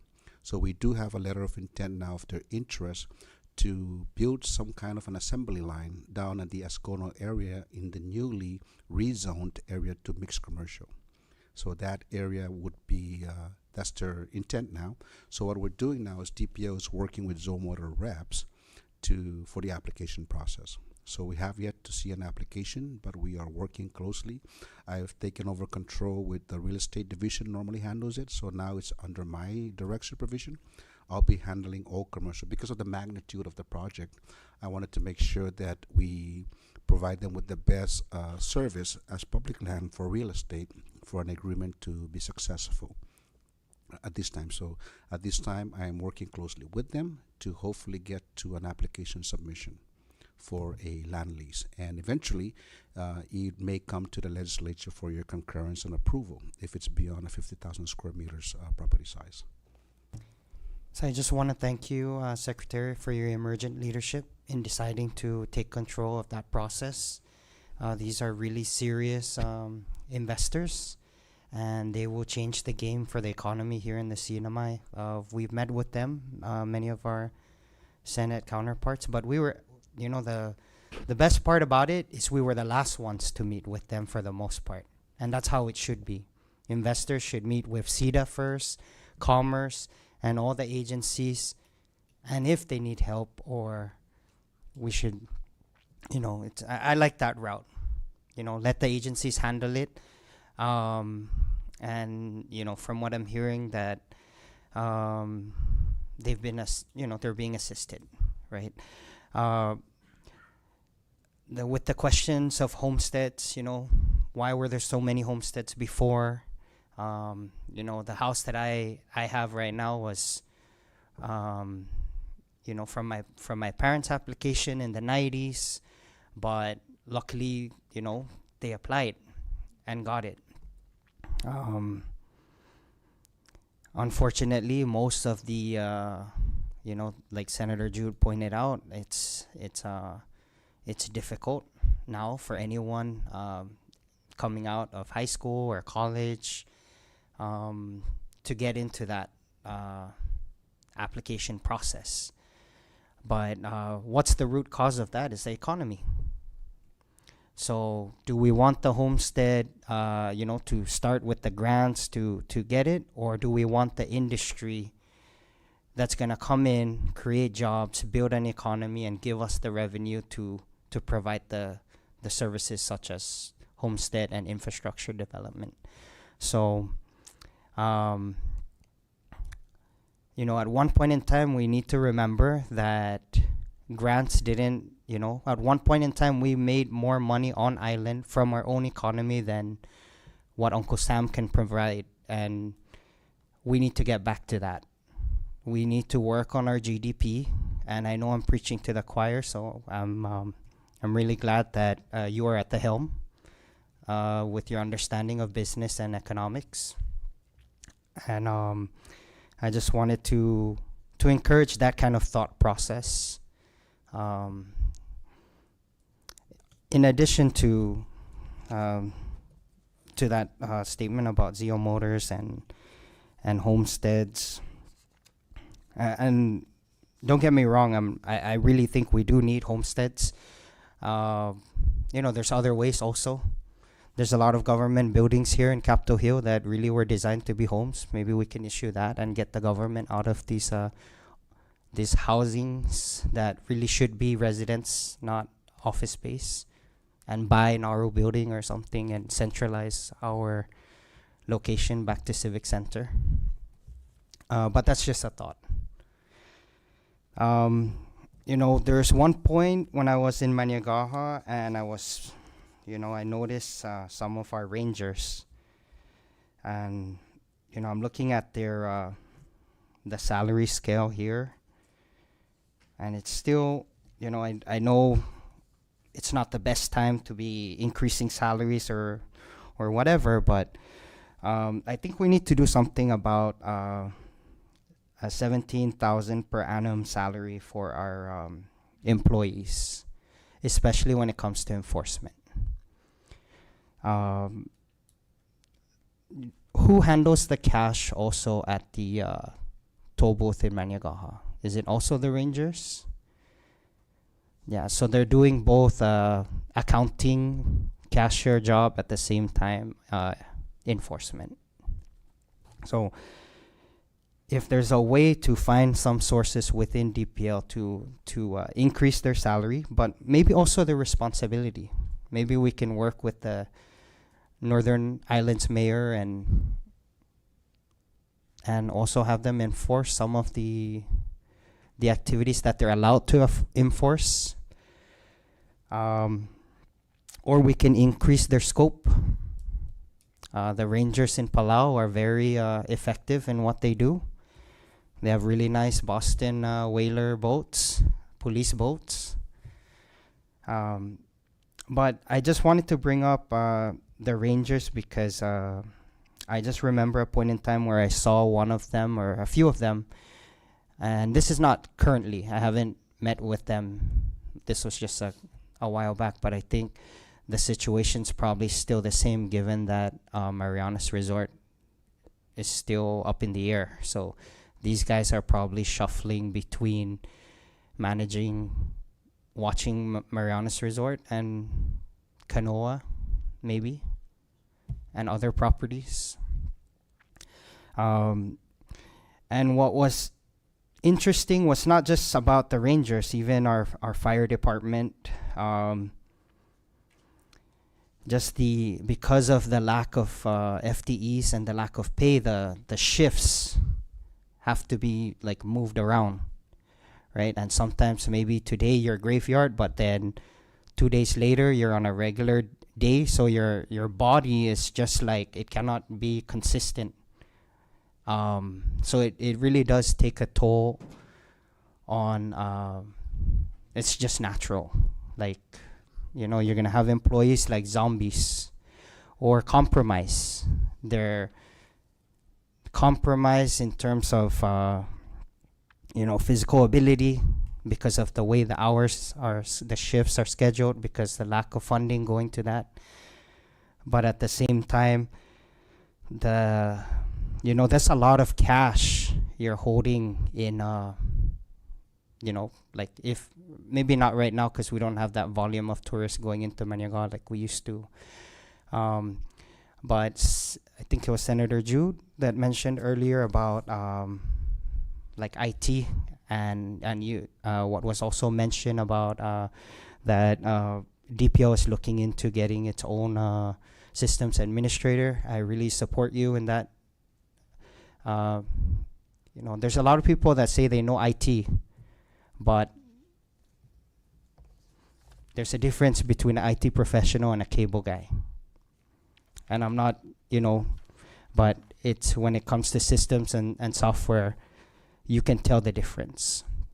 And I know the government really had this, they thought of this idea of centralizing all the IT process, but if you don't put the money into that centralization process, then you end up with a lot of bottlenecks because there's not enough credentialed employees to take care of the trouble desk or any issues, versus what we had before, which you had IT professionals in each agency that if you have a problem, they're right there.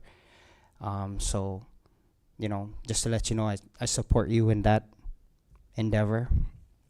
And it's not to talk bad about any department. It's about which process will help the department get the results much quicker and responsive. And also cheaper. So those were one thing, just your IT professional. It might save you a lot more because if that IT professional is located within DPL, they will understand DPL process, so you don't have to try and explain the process to them, and they can tailor the fields, the system. And it's like I said, I think this was in Rhoda, I said, sometimes they're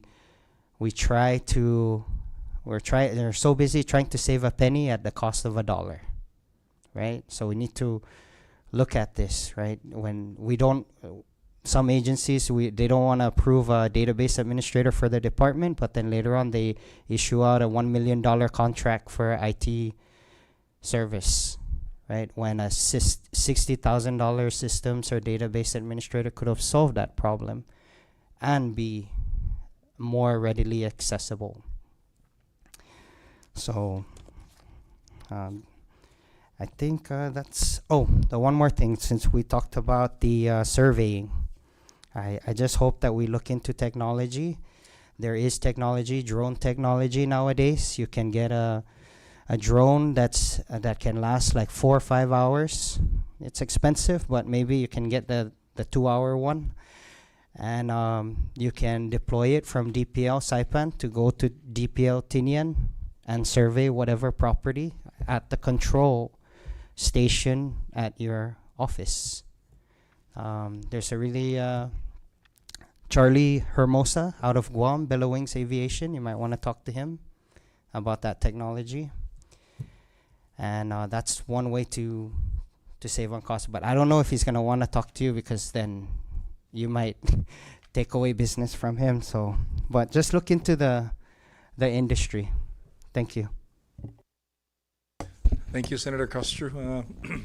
Great points.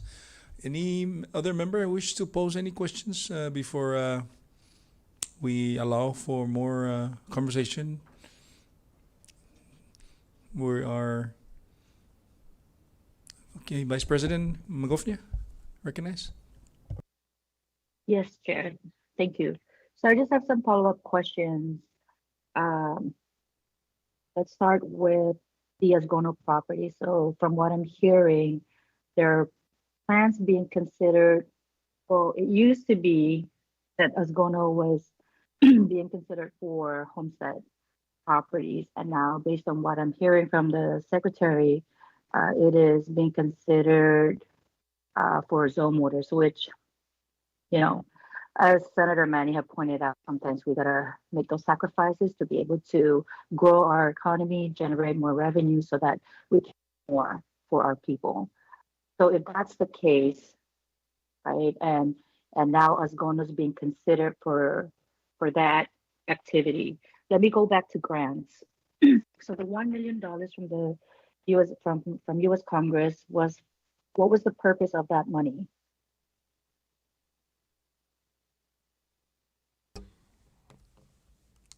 It was specifically for the construction or the installation of water, power, and sewer for the Asgono project. A So partial from installment. my understanding, is right. So this was a grant that was, we already, we have been awarded this grant, right? So we've already received it, correct? That is correct. This grant expires when? Typically, it'll expire maybe in 3 years. In 3 years. So when did we receive this? According to the letter in front of me, March 12, 2024. Okay. So we have a little bit over 2 years to spend this money, basically. Now, if if this money was intended for infrastructure, which was at the time when Asgona was being considered for that uh, grant, from my understanding and speaking with the former secretary of DPL and CUZ, there were some legality issues with how the money was going to be spent at Asgono because it was going to be for homestead, which technically, you know, the grant is meant for infrastructure for all U.S. citizens, and if that money was to be spent for infrastructure at Asgono, it would only really benefit, you know, the NMDs, right, for homestead, and so there was they kind of ran into a snag with that. And so I wanted to ask Grants, what is the stat? If that explanation that was given to me was accurate and correct, and if so, where are we with that? Now that Asgono is being considered for other activities.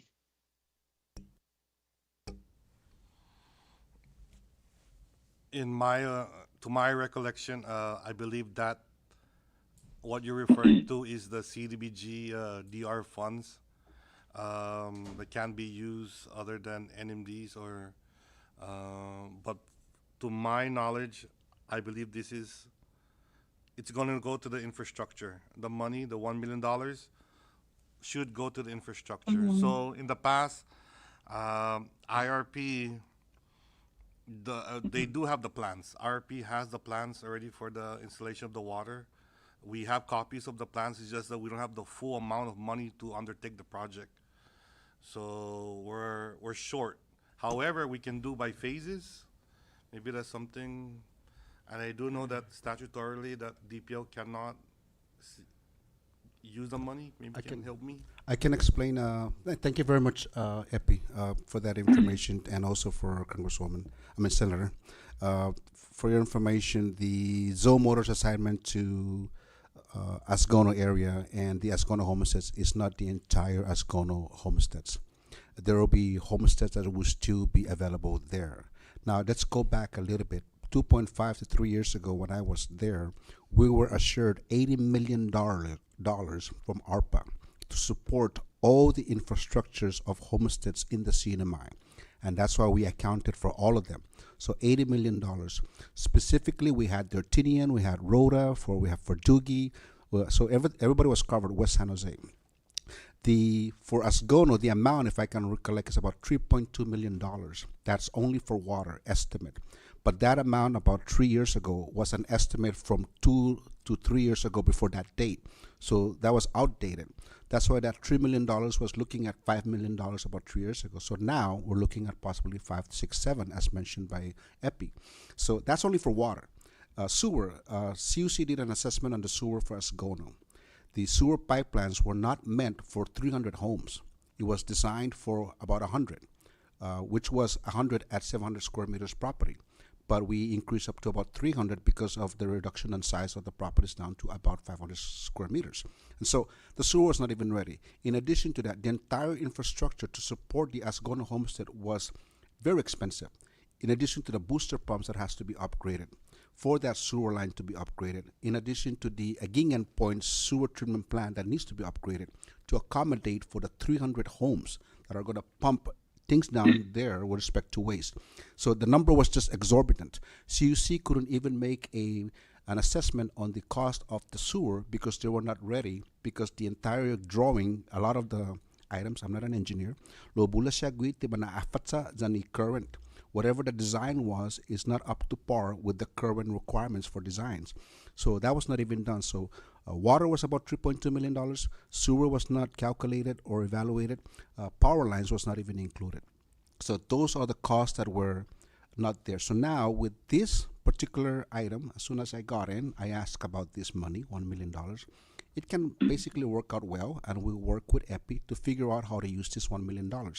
Zoe Motors taking up portion of that homestead, there's some that are left behind.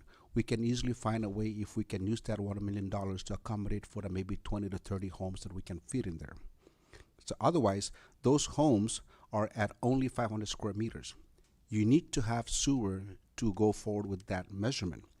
But prior to Zoe Motors, we were already thinking with Director Pat here that we're going to resize the lots again and back to 700 square meters so that the people who owns those lands can actually have septic tanks or leaching field if qualified by CRM.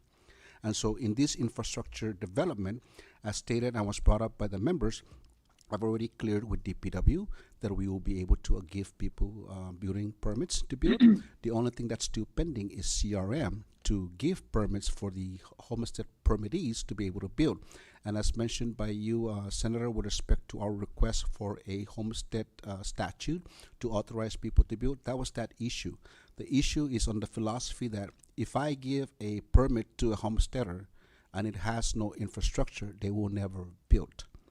So it does not make sense for me to give a permit to a homesteader that should already have infrastructure, because a homestead means there's no infrastructure. So if statute can somehow work and collaborate with CRM to authorize a special homestead permit for single homes residential homestead permittee, that they can be qualified to build a home provided they provide alternatives for a septic or leaching or cistern, something like that. Because CRM obviously just follows EPA rules. So I know I talked too much, but I hope that makes sense. Sorry. Yeah, that's okay, Secretary. The floor is still with the Vice President, so yeah. Go ahead, Vice. Okay, thank you, Secretary. Okay, so Epi, there's no restriction on as to the location of where the money can be spent, right? Or specific to what's going on. We did mention that it's for the Asgono project in our submission. In the application? Yes. Okay, so it has to be spent there. But as the Secretary had explained earlier, there are some leftover area there that can be used for homesteading. Okay. Thank you for those clarifications. While we're in the subject of, so there's a grant for the Northern Islands for Agricultural Homestead as mentioned earlier. How much is that for? Approximately $95,000. 97. 97, Okay, and when 725. Sorry. okay, and when will that grant be expiring?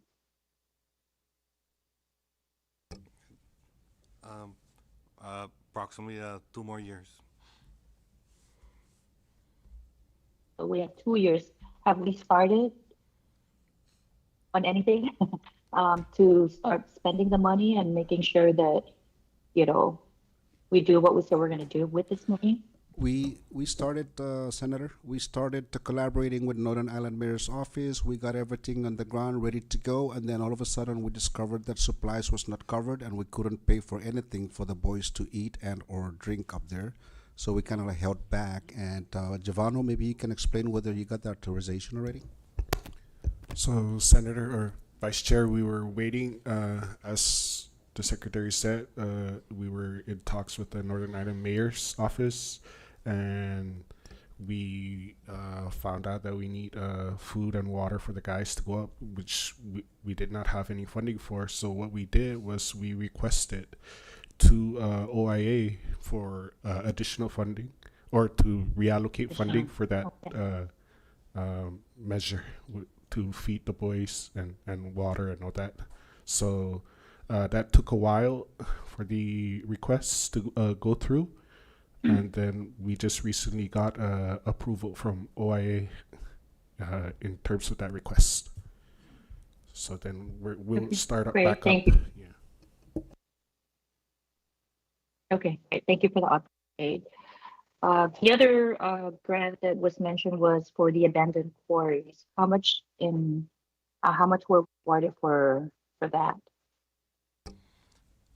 DPL was awarded 320,326. To date, they have spent 5.71%. Available money is 302,004.25. So what has been expended? What's To the money my- spent on? To my recollection, they did do the travel to do the inspections. So, Vice Chair, Travel to we went to travel to go to each island and survey the all the quarries that were what do you call that, in the submission.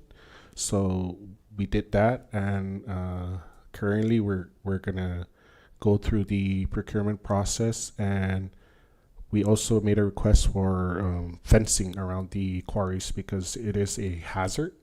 So we requested for that, got funding for that, approval for that, and then we're gonna go through the RFP process to get those fencings on all three islands, Rota, Saipan, and Tinian. okay. And how many quarries are we looking at? It is right now. It is one on Rota, one on Tinian, and one on Saipan. So 3 total. Okay. And so the award was for $320,000. There's a balance of 302,000. So we spent approximately a little bit over 17K for travel. How many people were traveling?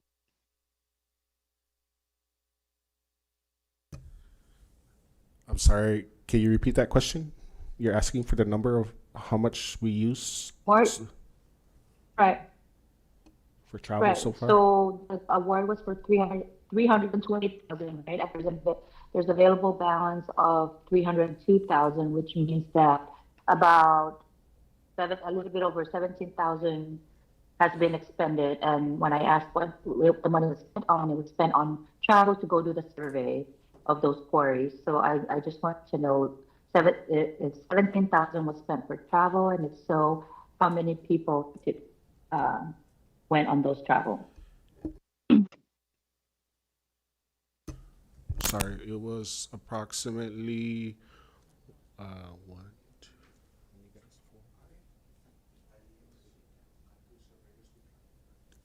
to each. It was approximately 4 to 5 guys that traveled, and then including myself and one other person from planning that oversee the project. So total of 6 or 7 of us to each island.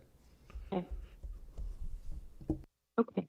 And is it a one-time travel, or did you just travel multiple times? Sorry, Senator, can you repeat that question?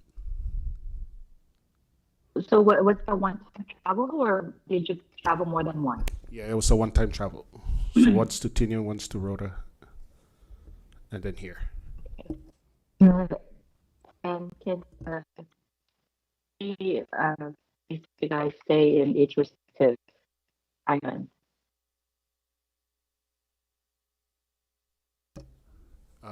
It was basically about a week that we stayed because depending on the size Okay. of the quarry, so Tinian was about a week, and then Rhoda was about a week. Okay. All right. Thank you for that. Can we go back now to the four employees because I'm not sure. I thought I understood it, but I'm a little bit unclear. So, can my secretary report ano tatigadzi waktu na position di finance puro not clear. Finance can take those employees, or are they be under DPL, or what's going on? And why those positions? If I'm not mistaken, your question is on the accounting staff. Currently, as is on the OMB submission to the legislature, finance, I do not see their budget, but they will encumber the cost of the four transferees. So the four employees under DPL would have been transferred to finance, and I guess finance will accommodate that. And then as far as on DPL side, if those employees are extracted from DPL, the funding for them stays at DPL, transferred to other operations like, for example, professional services up to the value of those four employees. Perfect transfer, or is this a permanent transfer once they were? I'm not understanding the question, but I'm going to assume you're wondering how they're going to be transferred. So currently, that's the DPL position is we're not sure yet on the actual methodology or procedure that will occur on October 1st, whether the four employees will automatically just move to finance office or they stay on DPL being paid by finance. If they stay at DPL, I think it'd work okay. Okay, I'm just trying to understand because I thought that finance was just for the cost of the salaries. From what I heard earlier, it sounded like these are going to come over to finance. Is that correct? You are correct that I will state that that's my assumption based on the budget that finance takes over the employees, they'll be transferred out. So I'm not sure. Maybe you can answer. And these positions are the director of finance, and what were the other positions? Evelyn, can you just state those four employees?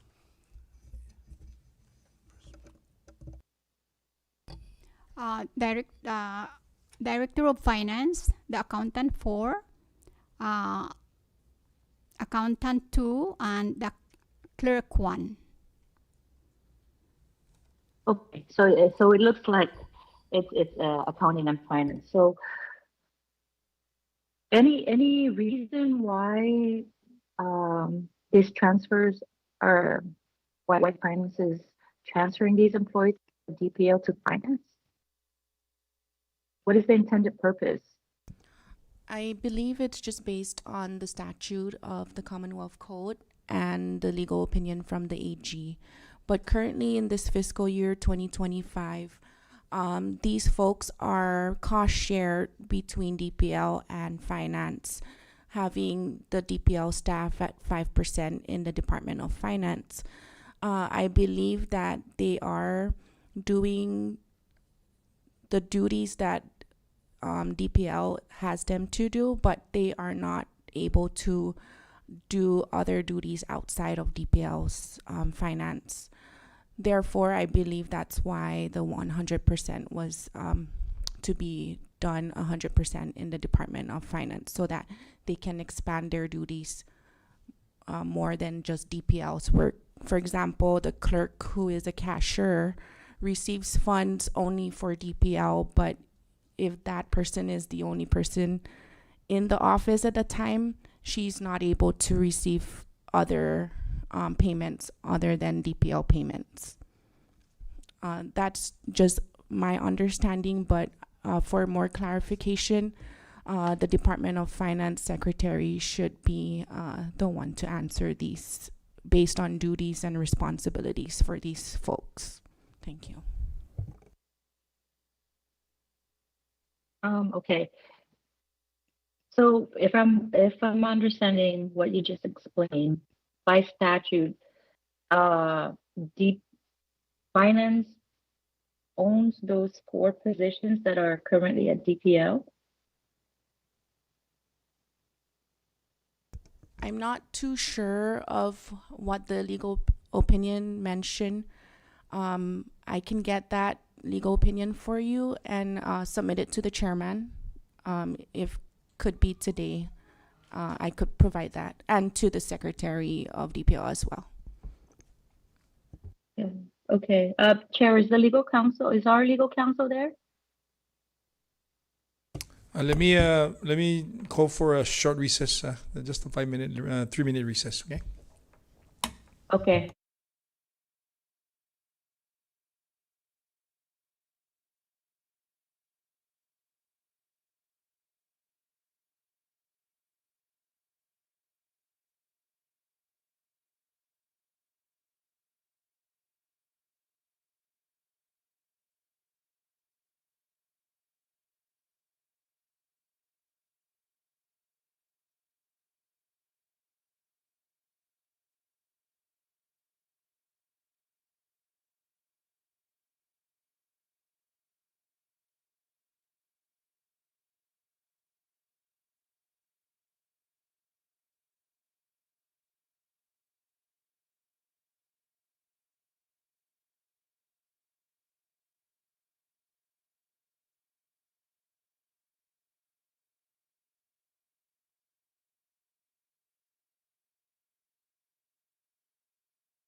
recognize there's a question that was requested by the Vice President, Senator Corina Magovnia, that is requesting the presence of the council.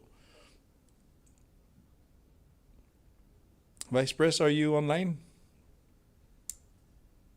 Yes, I am. Can you hear me? Okay. Yes, yes. The Councilor Moody's is with us now, so go ahead. We're back into our session or meeting. Okay. So Thank you. So, Ms. Jasmine, could you please repeat the statute that you were referring to earlier so that our council can look it up? I just want to understand how this is working, because I want to understand why these 4 particular positions are being transferred over to finance. I've been listening to what the secretary is saying, and I hear his concerns. So I just want to understand why the transfer is happening. And you referenced a statute earlier, so I just want our legal counsel to take a look at that. And I believe the statute is 1 CMC 2803. I shared this with the legal counsel during recess. And I would also try and retrieve the legal opinion from the Secretary of Finance's office and share with both the legal counsel, the chairman, and the DPL secretary. Thank you. okay, thank you. oh,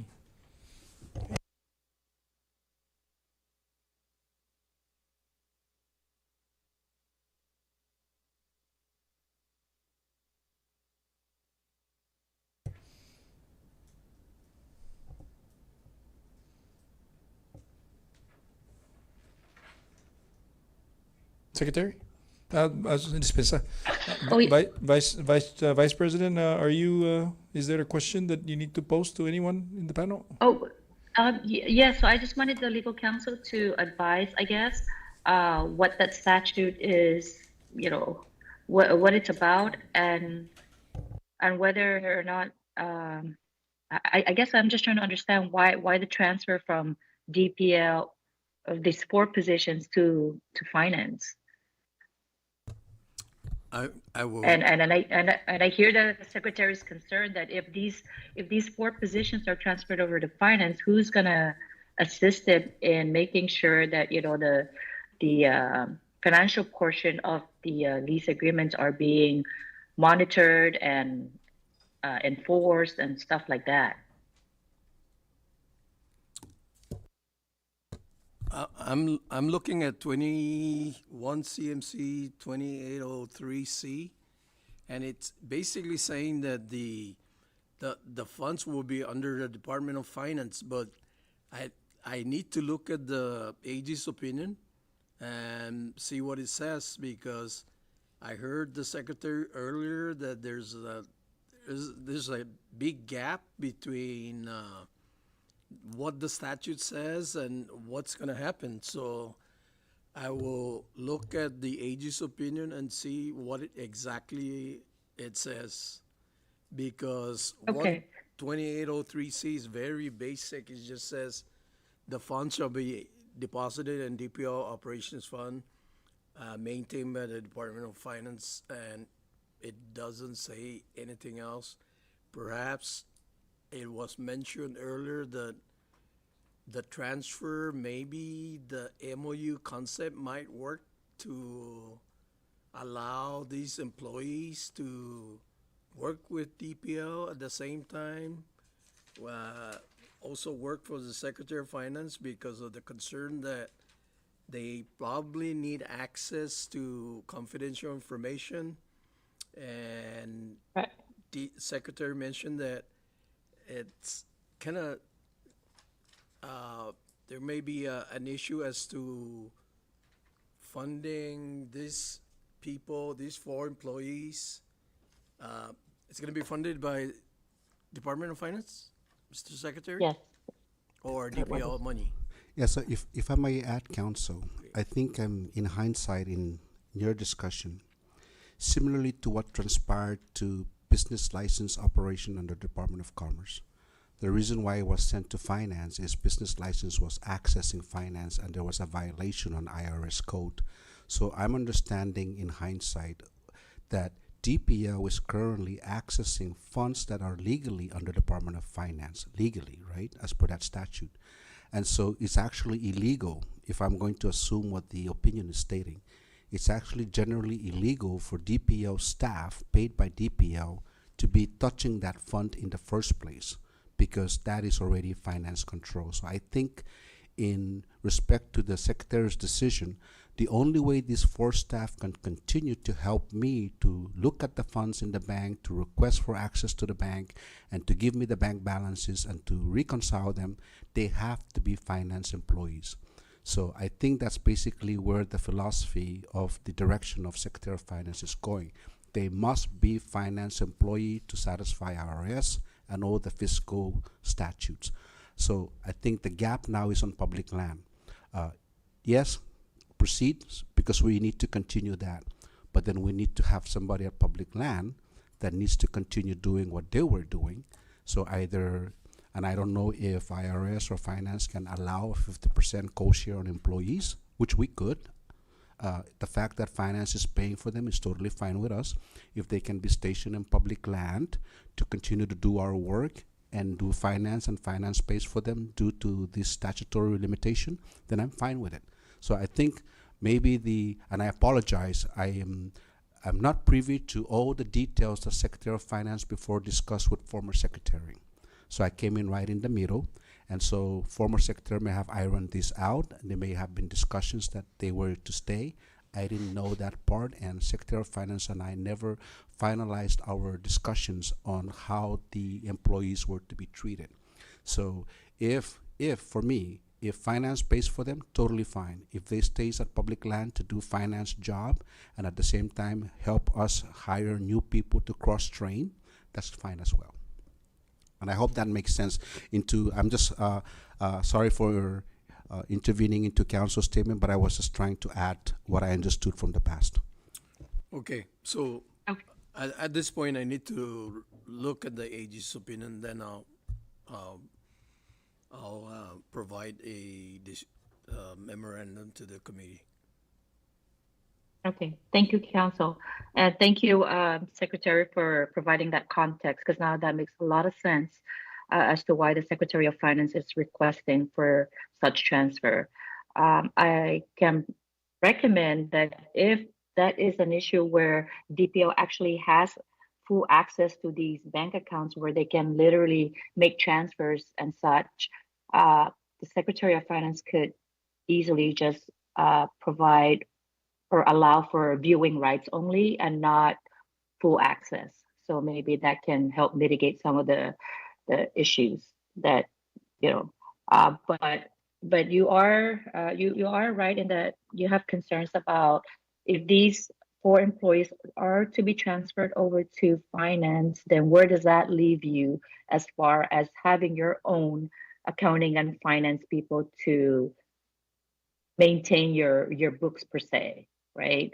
So that still needs to be addressed if that's the issue. And I'll let you guys iron that out, but I just wanted to make sure that you know the concerns that you brought up are somewhat addressed, and it sounds like we are at that point. And so that's all I have for the first round, Chair. If we're ready to move on to the second round, I do have some other questions that I would like to ask, but at this time, I would like to yield my time. Thank you. Jesus Masi, Vice President Magofnia. I want to recognize Senator Cruz to pose his question. Go ahead. Thank you, Chairman. Administrator Cabrera, you mentioned earlier about the $1 million for water and sewer for Asgono. Does that require the NEPA process, the $1 million? It should require NEPA clearance. There is a process. Just as we are going with the DOC and hospital solar, there is the forms we have to fill out. Like I said, it's about 19 different forms, and we're working on the DOC right now. Thank you, Mr. Chair. I hope that the process went through expeditiously because we have funding from CIP that it's taking forever and it's already over 5 months. I mean 5 years now. I appreciate if you get back to us in regards to the NIPA process, or the whether it's done expeditiously or not, so we can be able to maybe see if we can go channel to your connection how to get it done, just like the DOD that they've done. Theirs is deeper than what we have for West San Jose. It's deeper than the water for our water infrastructure, but them it took a bit. I think 2.5 years to get it done. While ours are still waiting. I don't know as to what's the hold up there, but because I heard the Barno mention about getting additional funding, right, from OIA, and that's I think that one's going through channel to CIP, right? Sir, I believe in 2004, if I'm not wrong, we did get a permit for the Asgono area for the permit, but I know that permit has been renewed several times. They did a recent land clearing a few years ago. So I'm sure that we can probably do something with the federal to try and get it to pass the permits after we do the 19 forms, additional forms, administrative forms. Thank you. And Secretary, in regards to, I remember that I think under your department, on the DPO, you guys the one paying for the what you call this, Parks and Rec, right? Or I just wanna know whether you're still paying for those employees. So generally, make sure I do not step on my foot here. There is a budget for Parks and Recs under DLNR, Parks and Recs, and there is an MOU executed early this year or late last year by former Secretary with Parks and Recs. The MOU is to authorize Parks and Recs as a result of an opinion by the Attorney General qualifying that all parks and recs and beaches and lands belongs to public land, is indeed public land. And also the Attorney General opinion stating that those public lands are under DPL. However, Parks and Recs has a funding source and statutorily to manage them, and that there could be a way to quasi mix a DPL and Parks and Recs, whereby DPL can support Parks and Recs to fund the payment of these.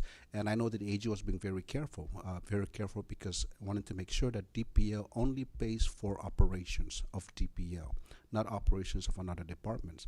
So if DPL needs help in clearing some of these public lands, like Parks and Recs or real estate places, we can communicate with DLNR Parks and Recs to help us clean it, and we will supplement or pay them 50% within the MOU provisions, generally speaking. So right now you're not. So You're not there paying? were, based on that question prior, there were payments, and so there are invoices that are stacking up on my desk now. I am still generally reviewing the invoices Okay. to qualify for payment. I appreciate, Secretary. Are you back, Chairman? Thank you. This is mostly Senator Cruz. Senator Manny, do you have any before I recognize Vice President Magofnia? I think we're good. Okay, Vice President, you're recognized if you are ready to pose your next set of questions. Okay, thank you. So let's go back to our revenues. Secretary, can you tell us what the current status is of your accounts receivable as of August 31st of this year?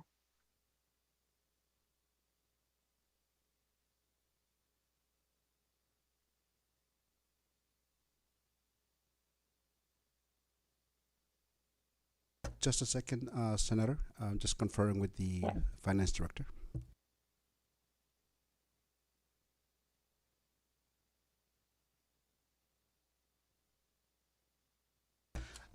Honorable Senator, if you don't mind, we will, the Director will go back to the office and prepare those schedules for you.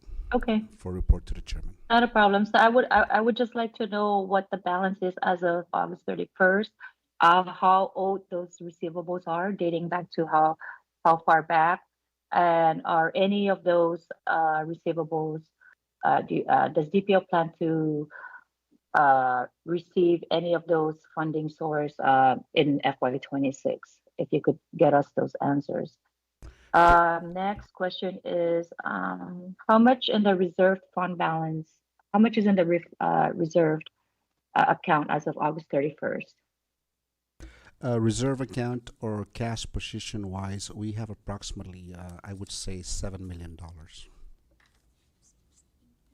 $7 million? Okay, because FY25 was when former Secretary Santos was there, we did our budget hearing. It was identified that there was a little bit over $5 million. So now we have 7 million. So as of the end of July, we have $7 million cash in the bank. And of course, we Okay, receive. so right. Okay, because I'm just trying to understand the $5.56 million that was reserved for this fiscal year was cash that was already available in the restricted account, correct? And if that was reserved for FY25 and we are 3 quarters into FY25, there has to be some monies that have already been spent or expended out of that account. So how is it that we have 7 million in there? Okay, so I'm trying to understand your question, Senator. So whenever DPL provides report to the governor or the legislature, it gives you a cash in the bank dollar amount for whatever that date was that former secretary provided you. I cannot account for that, but of course we do receive monthly and quarterly payments from real estate.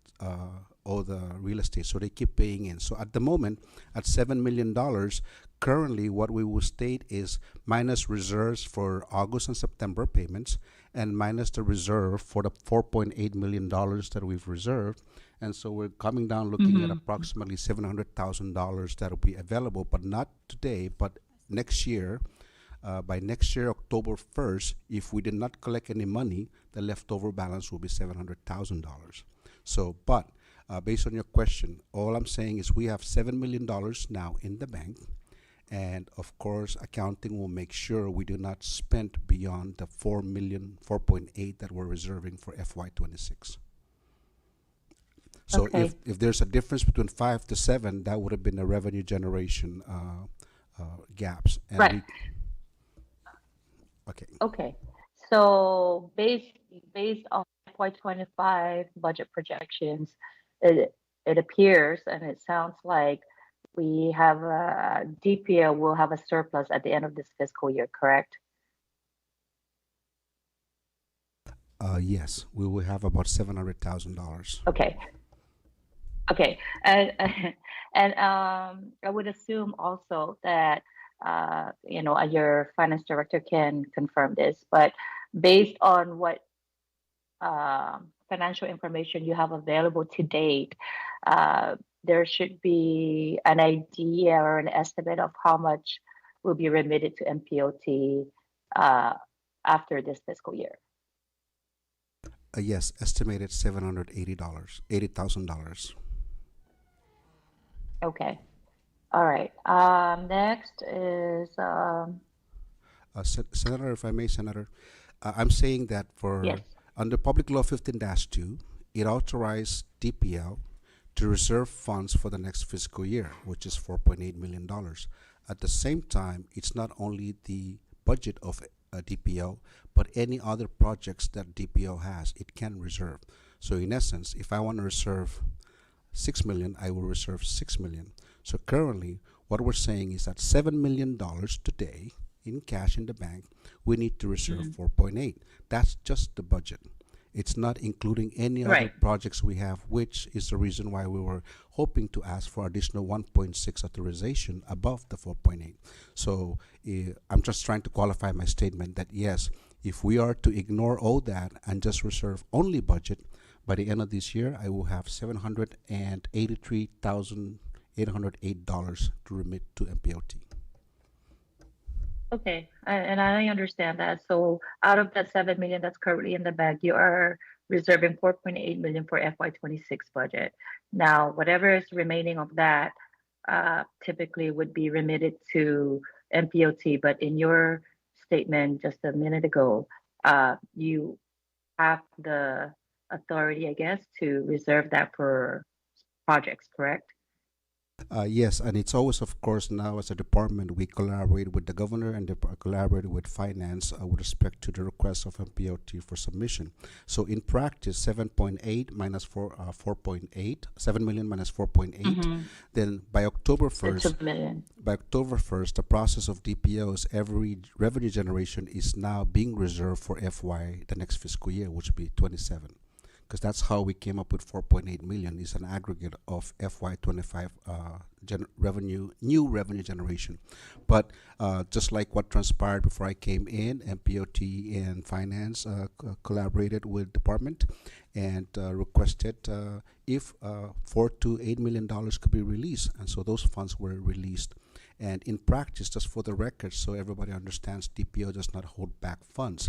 Every revenue generation and remittance to MPOT in practice before, every secretary has waits for an audited financial statement completion before releasing of funds.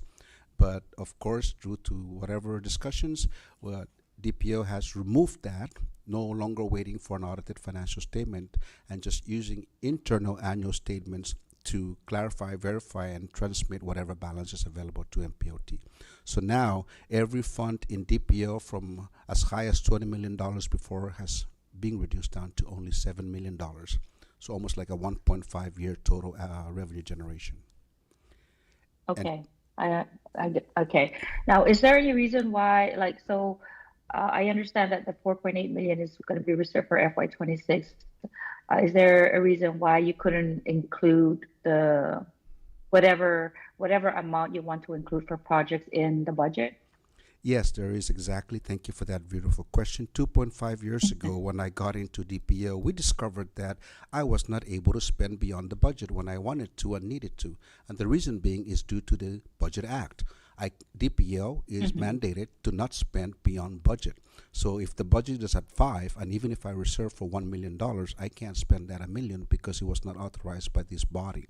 So that's why we're asking for administrative provision. 4.8 million is hereby authorized, and administrative provision wise, just because of our past experience, Senator, it states that if DPO so needs to and has the money to, therefore can spend only up to this amount. So that is why even if we reserve, DPO cannot spend the money. So even if an MOU also is made with DLNR Parks and Recs for $500,000, there's no way DPO can pay for that if it's not in the budget, unless DPO reorganizes its budgets and not hire people. That's why if you look at it, we have some like 14 FTEs that are vacant because we're trying to find ways to accommodate operations.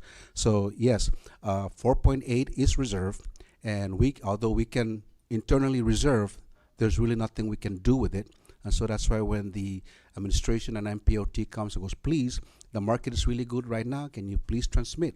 We voluntarily just transmit the balance without going over the reserve. Hope that makes sense. Okay, thank you for that clarification. Anything stopping DPO from coming to the legislature to submit a revised budget to amend the approved budget so that it will allow you to spend the money that you need to spend for your projects or whatever other financial obligations you may have? I think as a department, I mean, just because go ahead. That's the first thing I thought about when I went back into DPL, reassigned back in. I wanted to amend the budget, but we need to go through the process of going through finance and OMB for supplemental. And I was trying to write on that supplemental request, but we decided not to participate. I think it is, unless you the legislature can directly allow us, but for us as a department, we have to go through OMB and for writing on their timelines when they have supplemental requests. Okay, I'm just trying to understand what's going on there. So, moving along, is there still an MOA or an MOU between DPO and DLNR to continue the maintenance of Marianas Resort and other DPO properties Yes, for there, FY26? Is that okay? yes, it's still there. And okay, and are there any outstanding balances due to DLNR In as of August 31st? in their records, yes. In ours, not much. Okay. Are you able to tell us how much is outstanding to DLNR? It's quite a lot. I will provide that report to you, but I'm receiving in the amounts of about $17,000 for almost every 2 weeks. And so those Okay. invoices are still on my desk for review, and I'm hoping to find answers for them before the end of the Okay. fiscal year. All right. Now, in going back to the vacant positions that are in the budget for FY26, what are your plans with those vacant positions if you're not able to? Are you planning to fill those vacant positions, or are you planning to reprogram those the funding source from those vacant positions to accommodate other obligations? Thank you very much for that very good question, as raised earlier by our senator from Saipan, or the other senator, is with respect to the Rangers getting paid only $17,000 a year. I got in and wanted to raise everybody appropriately and accordingly. However, it's not as easy as what I wanted. We have to follow personnel management rules and regs on moving employees up with raising people, and that's relevant to your question because there's no way I can elevate an employee if there's no vacant FTE. So there's two options here. I need to take a look at the vacant FTEs and use them whether to promote people so that we can promote through the years, within a year, how many we can promote as fast as we could by using those vacant positions for them to jump onto us like a trampoline. The other one is obviously all these FTEs, our plan is to fill all of them. I will fill all the FTEs, whatever I have will be totally filled. The only one that I may have an issue with, which I may have to reroute and change, is like requiring was that an engineer? Restructured. So positions that are not necessarily needed are high level.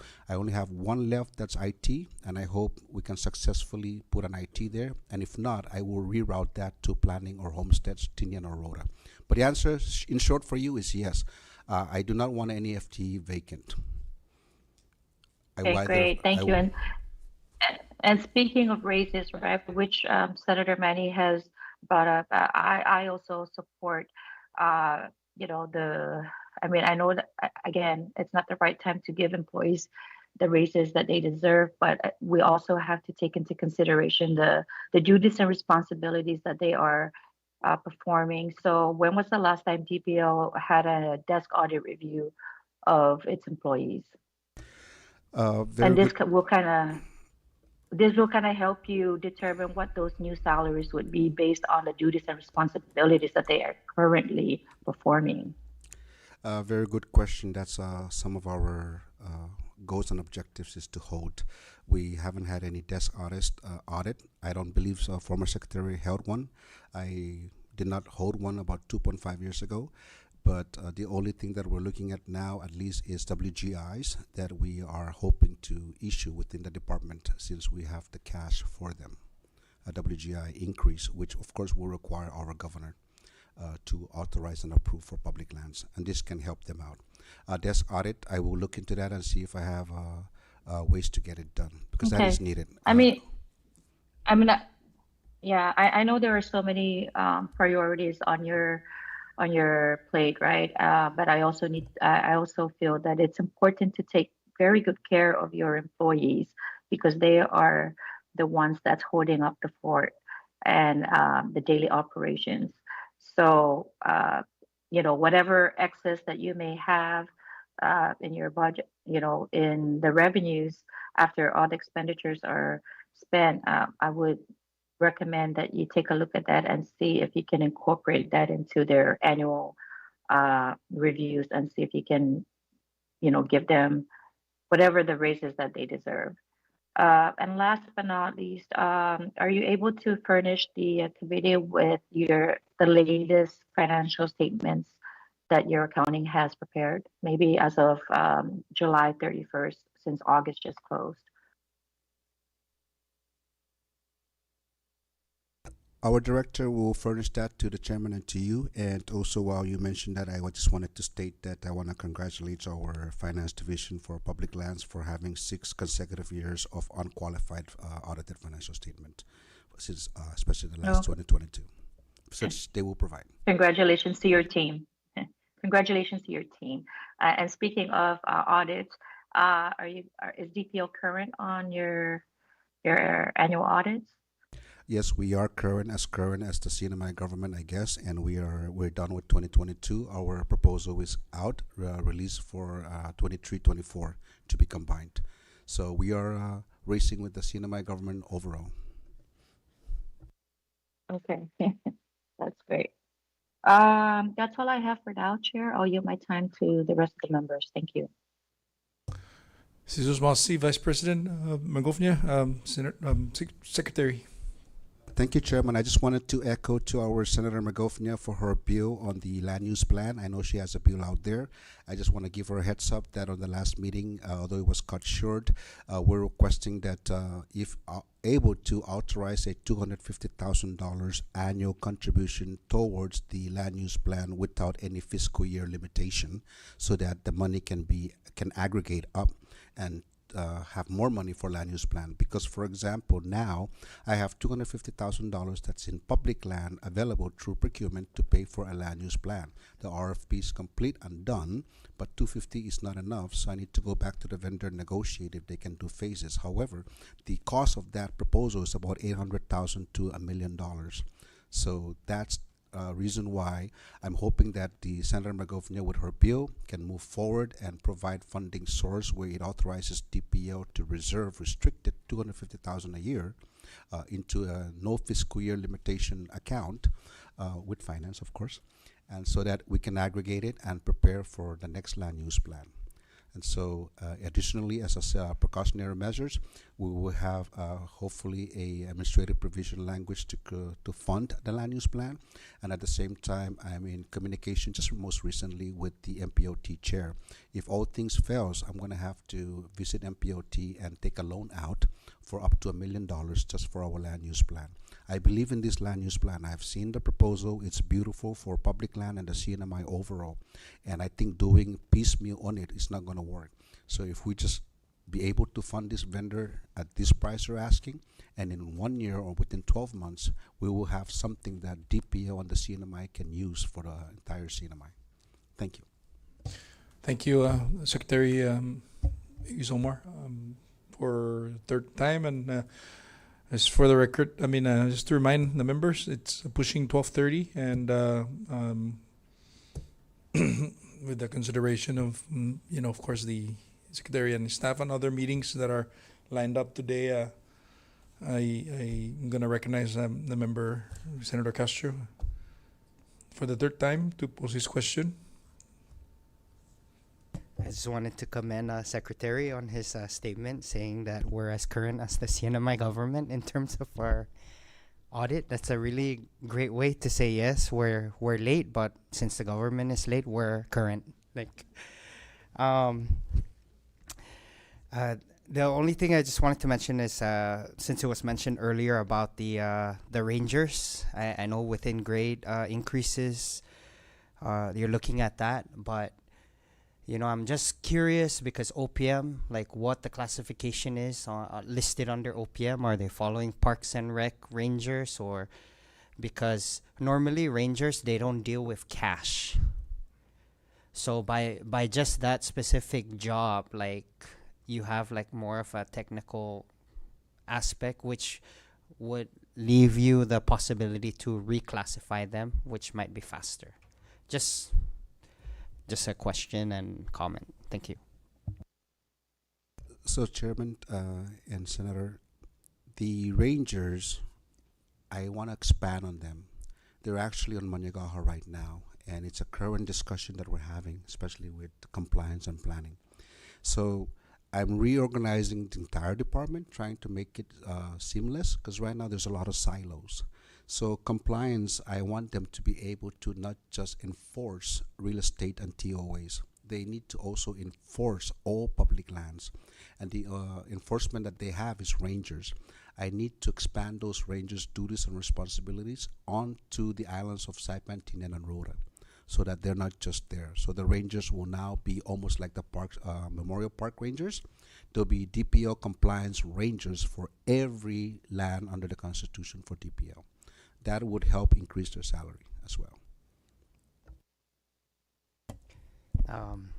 Thank you. A really good comment. I'm just gonna yield, and I'll ask you in person next time. Thank you. Thank you, Senator Castro. Senator Cruz, recognize. Thank you, Chairman. Secretary, last question or request from I believe all the senatorial district. In regards to, I know you mentioned earlier that it doesn't make sense issuing permit and lacking the infrastructure. I think I raised this before, that if you can collaborate with BACQ, so they can be able to, to allow them, because I remember back then, former Administrator Cabrera mentioned to me that they can work out something, like if the homesteader wishes to build infrastructure without water infrastructure in place, they can build a water reservoir, so they can be able to to start building, because I see that the construction materials and commodities are keep rising every year, if not every year, but every month, or and there's no price control here in the cinema. The vendors can anytime just raise the price. So can you kindly collaborate with BACQ if they can be able to build, provided that they have water reservoir in place? I really appreciate it. Thank you. As a status update, we've communicated with DPW. We have a very positive clearance from DPW on the building permit on Homestead. We've communicated with CRM, but I think they're still having a very poor dial-up communication with respect to agreeing with us. So there's a lot of ways. Even as you just mentioned, bonus should go out and look for more grants, and possibly grants that will support a water tanks, mini reservoirs on proposed homestead lots, so that we can at least take care of that water. And if the homesteaders can actually provide an alternative option for sewer, right, we can even explore that, whether it's qualified for federal grants for a small sewer system that can accommodate a small community. So yes, we are exploring that. And so right now, though, for Tinian, and I know that we've requested and renewed our CRM permits, major siting with CRM, we will proceed forward with Marple Heights Phase 3 for the homestead issuance. The only thing that DPL, and most especially planning and homestead, is they just don't want to issue homestead permit to a land, to a permittee, and if they can never build. So that's the only one that we're struggling with, is the common sense and the logic that I'm going to give a home to somebody, but they cannot build a home. So we will proceed forward, but I think public lands and everybody, like you mentioned, DPW, CRM, should work together, and hopefully with grants management, thanks with EPI, to find ways to make these homes become a reality. Not just automatically 2 years you get a private land. You should at least be able to build something. So we're working on that, Senator, and hopefully, I'm not going to be there public land forever, but hopefully whatever we try to do today is for 2 to 3 years forward in DPO, and hopefully the next secretary can work on the next 2 to 3 years forward, so that these 2,000 pending on Saipan and the pending on Tinian and Rota can have homes, and not just land. Thank you. Thank you. Thank you, Secretary. Not only that commodities are rising, as what Grand Management mentioned, that is also helping, because I know water infrastructure and even utilities are not. You guys are not allowed to get within your administrative cost, right? So even with this funding from OIA, and as what the administrator mentioned, that it requires NIPA. So not only that, it requires NIPA. The funding that we're getting from OIA is very minimal. It's not enough for those infrastructure. That's why I continue to ask a collaborative effort between DPO and BUCQ.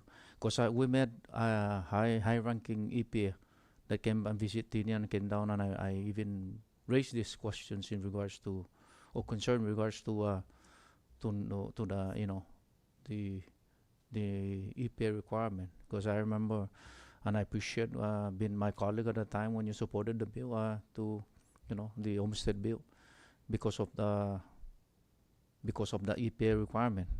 But then when this individual came down to Tinian, I raised this question and said that can be mitigated between DPO and BUCQ if they can be able to address that EPA requirement by building a water reservoir to address the septic tank issue.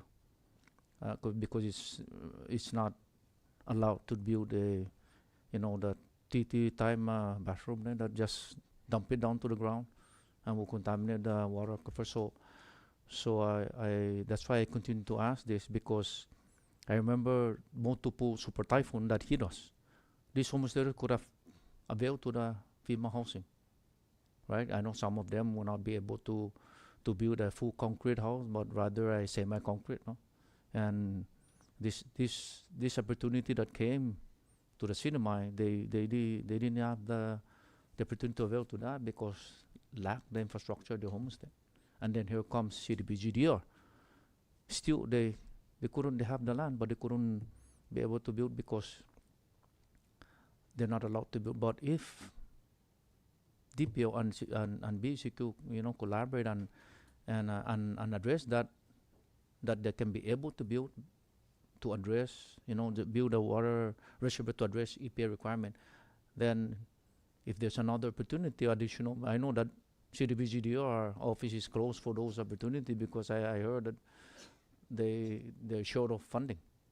So we're not going to wait until another system comes, to our region, to like federal assistance.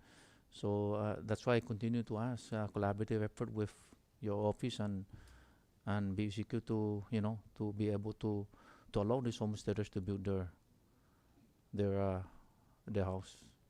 And I appreciate your I remember when you first became a DPO at the time. I have full confidence in you that we can work with the leadership, the Senate, and even the House to address matters pertaining to homestead. So again, coming in at a very short period, you continue to collaborate with us and push out the homestead program in Tinian. And again, I commend you and DPO family for your strong effort in addressing the homesteaders' concern and even the people of the Commonwealth. Thank you. I yield back, Chairman. Thank you, Senator Cruz. Great points, Senator Manny and Vice President. So I think we're winding down for this budget hearing. Didn't anticipate it. It's gonna great discussion, nevertheless. But I do want to mention a couple of things, Secretary. Thank you for exploring that option to I saw an RFP for the cleanup of the public land portion of the former Tinian dynasty. I saw that. Appreciate that, because I think if we try and at least aesthetically maintain the areas where that it belongs to the public, it can potentially help with the valuation of the property in discussion. Same principle applies to Mariana's Resort. But I also do want to mention that although there was a notice to award for Rota Resort, or that's the word? Okay. But I want to ask that if what is the timeline as far as when you award it, the winning bidder to the timeline where they actually go in, the winning bidder goes in and starts doing their part. There is that gap of period where I think DPO should go in and make sure that the grounds are maintained, especially the security part, where so there's no vandalism further if there is already, and the same applies to all the current resorts that are still negotiation. We're going to support that option, work with the committee to allow the provision so that we can allow you flexibility to address a lot of the concerns that are being raised today. I think it's doable. We need to work together, and of course, glad OMB is here so we can translate this conversation today. It's not. In order for an entity, especially I call it a very unique entity in DPO to function, to function its intended objective, we need to help them be a little more flexible in terms of their needs. So we're tracking that, Secretary, and we're gonna definitely be considering some additive provisions in the budget. Also, and this is, I'm gonna tread carefully before I say this, because I'm in no way, shape, or form that I'm saying this to displace anybody in the CNMI with this program. But I think one way but this is gonna create you as well as maybe Mr. Cabrera's entity, NMHC for that matter. I'm talking about this housings in the CNMI, been built since the 1980s, the Section 8s. Is there any way that you can collaborate a conversation to perhaps negotiate a mechanism whereby the first, of course, there's going to be some financing mechanism, to address some of the homesteader, the list of homestead applicants. I'm certain, and I don't want to speak out of terms here with NMHC, that the return on investment for all these Section 8 houses have already been realized. It's been almost 50 years, 40 years. So perhaps you can see how we can come up with a memorandum of agreement or an exchange or allow homesteaders to actually occupy, turn that into a homestead program and occupy that and give it to our people, and then NMHC can work with another land to build a refined and more updated houses for our program receivers. And I see, we're just going around, there's some abandoned and some that are it can maximize the usage of it. And what better way to do it is if we can address the need for homesteaders to get their homesteads. And again, it all has to conform with codes, the legal ramification behind it. But it's just really getting to the objective of allowing our people to get to their dwelling or realize their dwelling in the quickest way possible. So it's an idea that we've thought about for a while, and I thought I'd mention it to you so you can strike that conversation with them. There are some NMHC FaceTime with the Senate soon, and I will be asking the same question to them. So hopefully you guys can collaborate to see how we can best serve the needs of our people's housing needs, before we can move forward with other programs. And again, I want to say that I'm saying this just to be creative, but not to displace anybody. I'm not saying this to displace our people right now. I'm just saying we should build another to allow for more of the recipients to get the needed help. Okay. So with that, I think we've covered down almost everything. I don't want to say everything because there's no such thing as 100% in this kind of platform. But we appreciate your presence here, Secretary, and your team. Thank you for your patience and trying to understand and also gather information and the information and answering some of the questions and sharing some ideas to which your entity is being tasked to do by the Constitution. I also wish to thank Mr. Cabrera. EP, thanks for joining us. This is very important. Your contribution to this kind of discussion is very, very crucial. Appreciate that. And the presence of the management and budget section. Thanks for being here.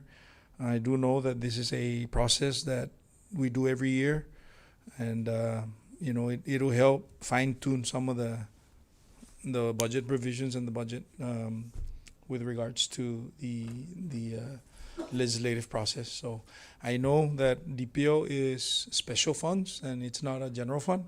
So I was thinking more it's gonna be a quick one, but I think I spoke too soon, and I want to continue to ask for your guidance and support. And please reach out to any members of the Senate or the legislature, for that matter, if there's any clarifying questions or comments that you wish to cover down for today.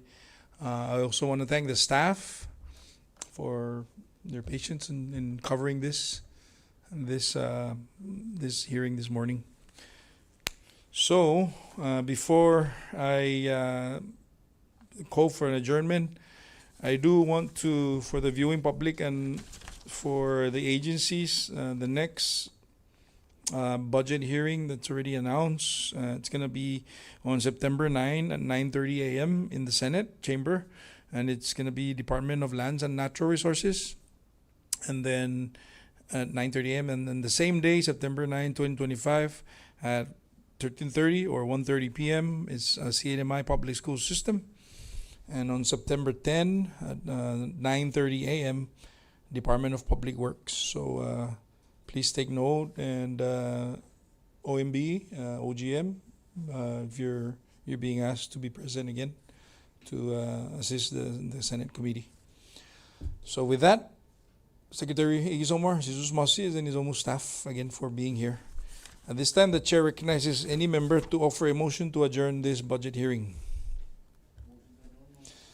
And so offered by Senator Cruz, seconded by Senator Manny Castro. All those in favor of the motion to adjourn this budget hearing, please say aye.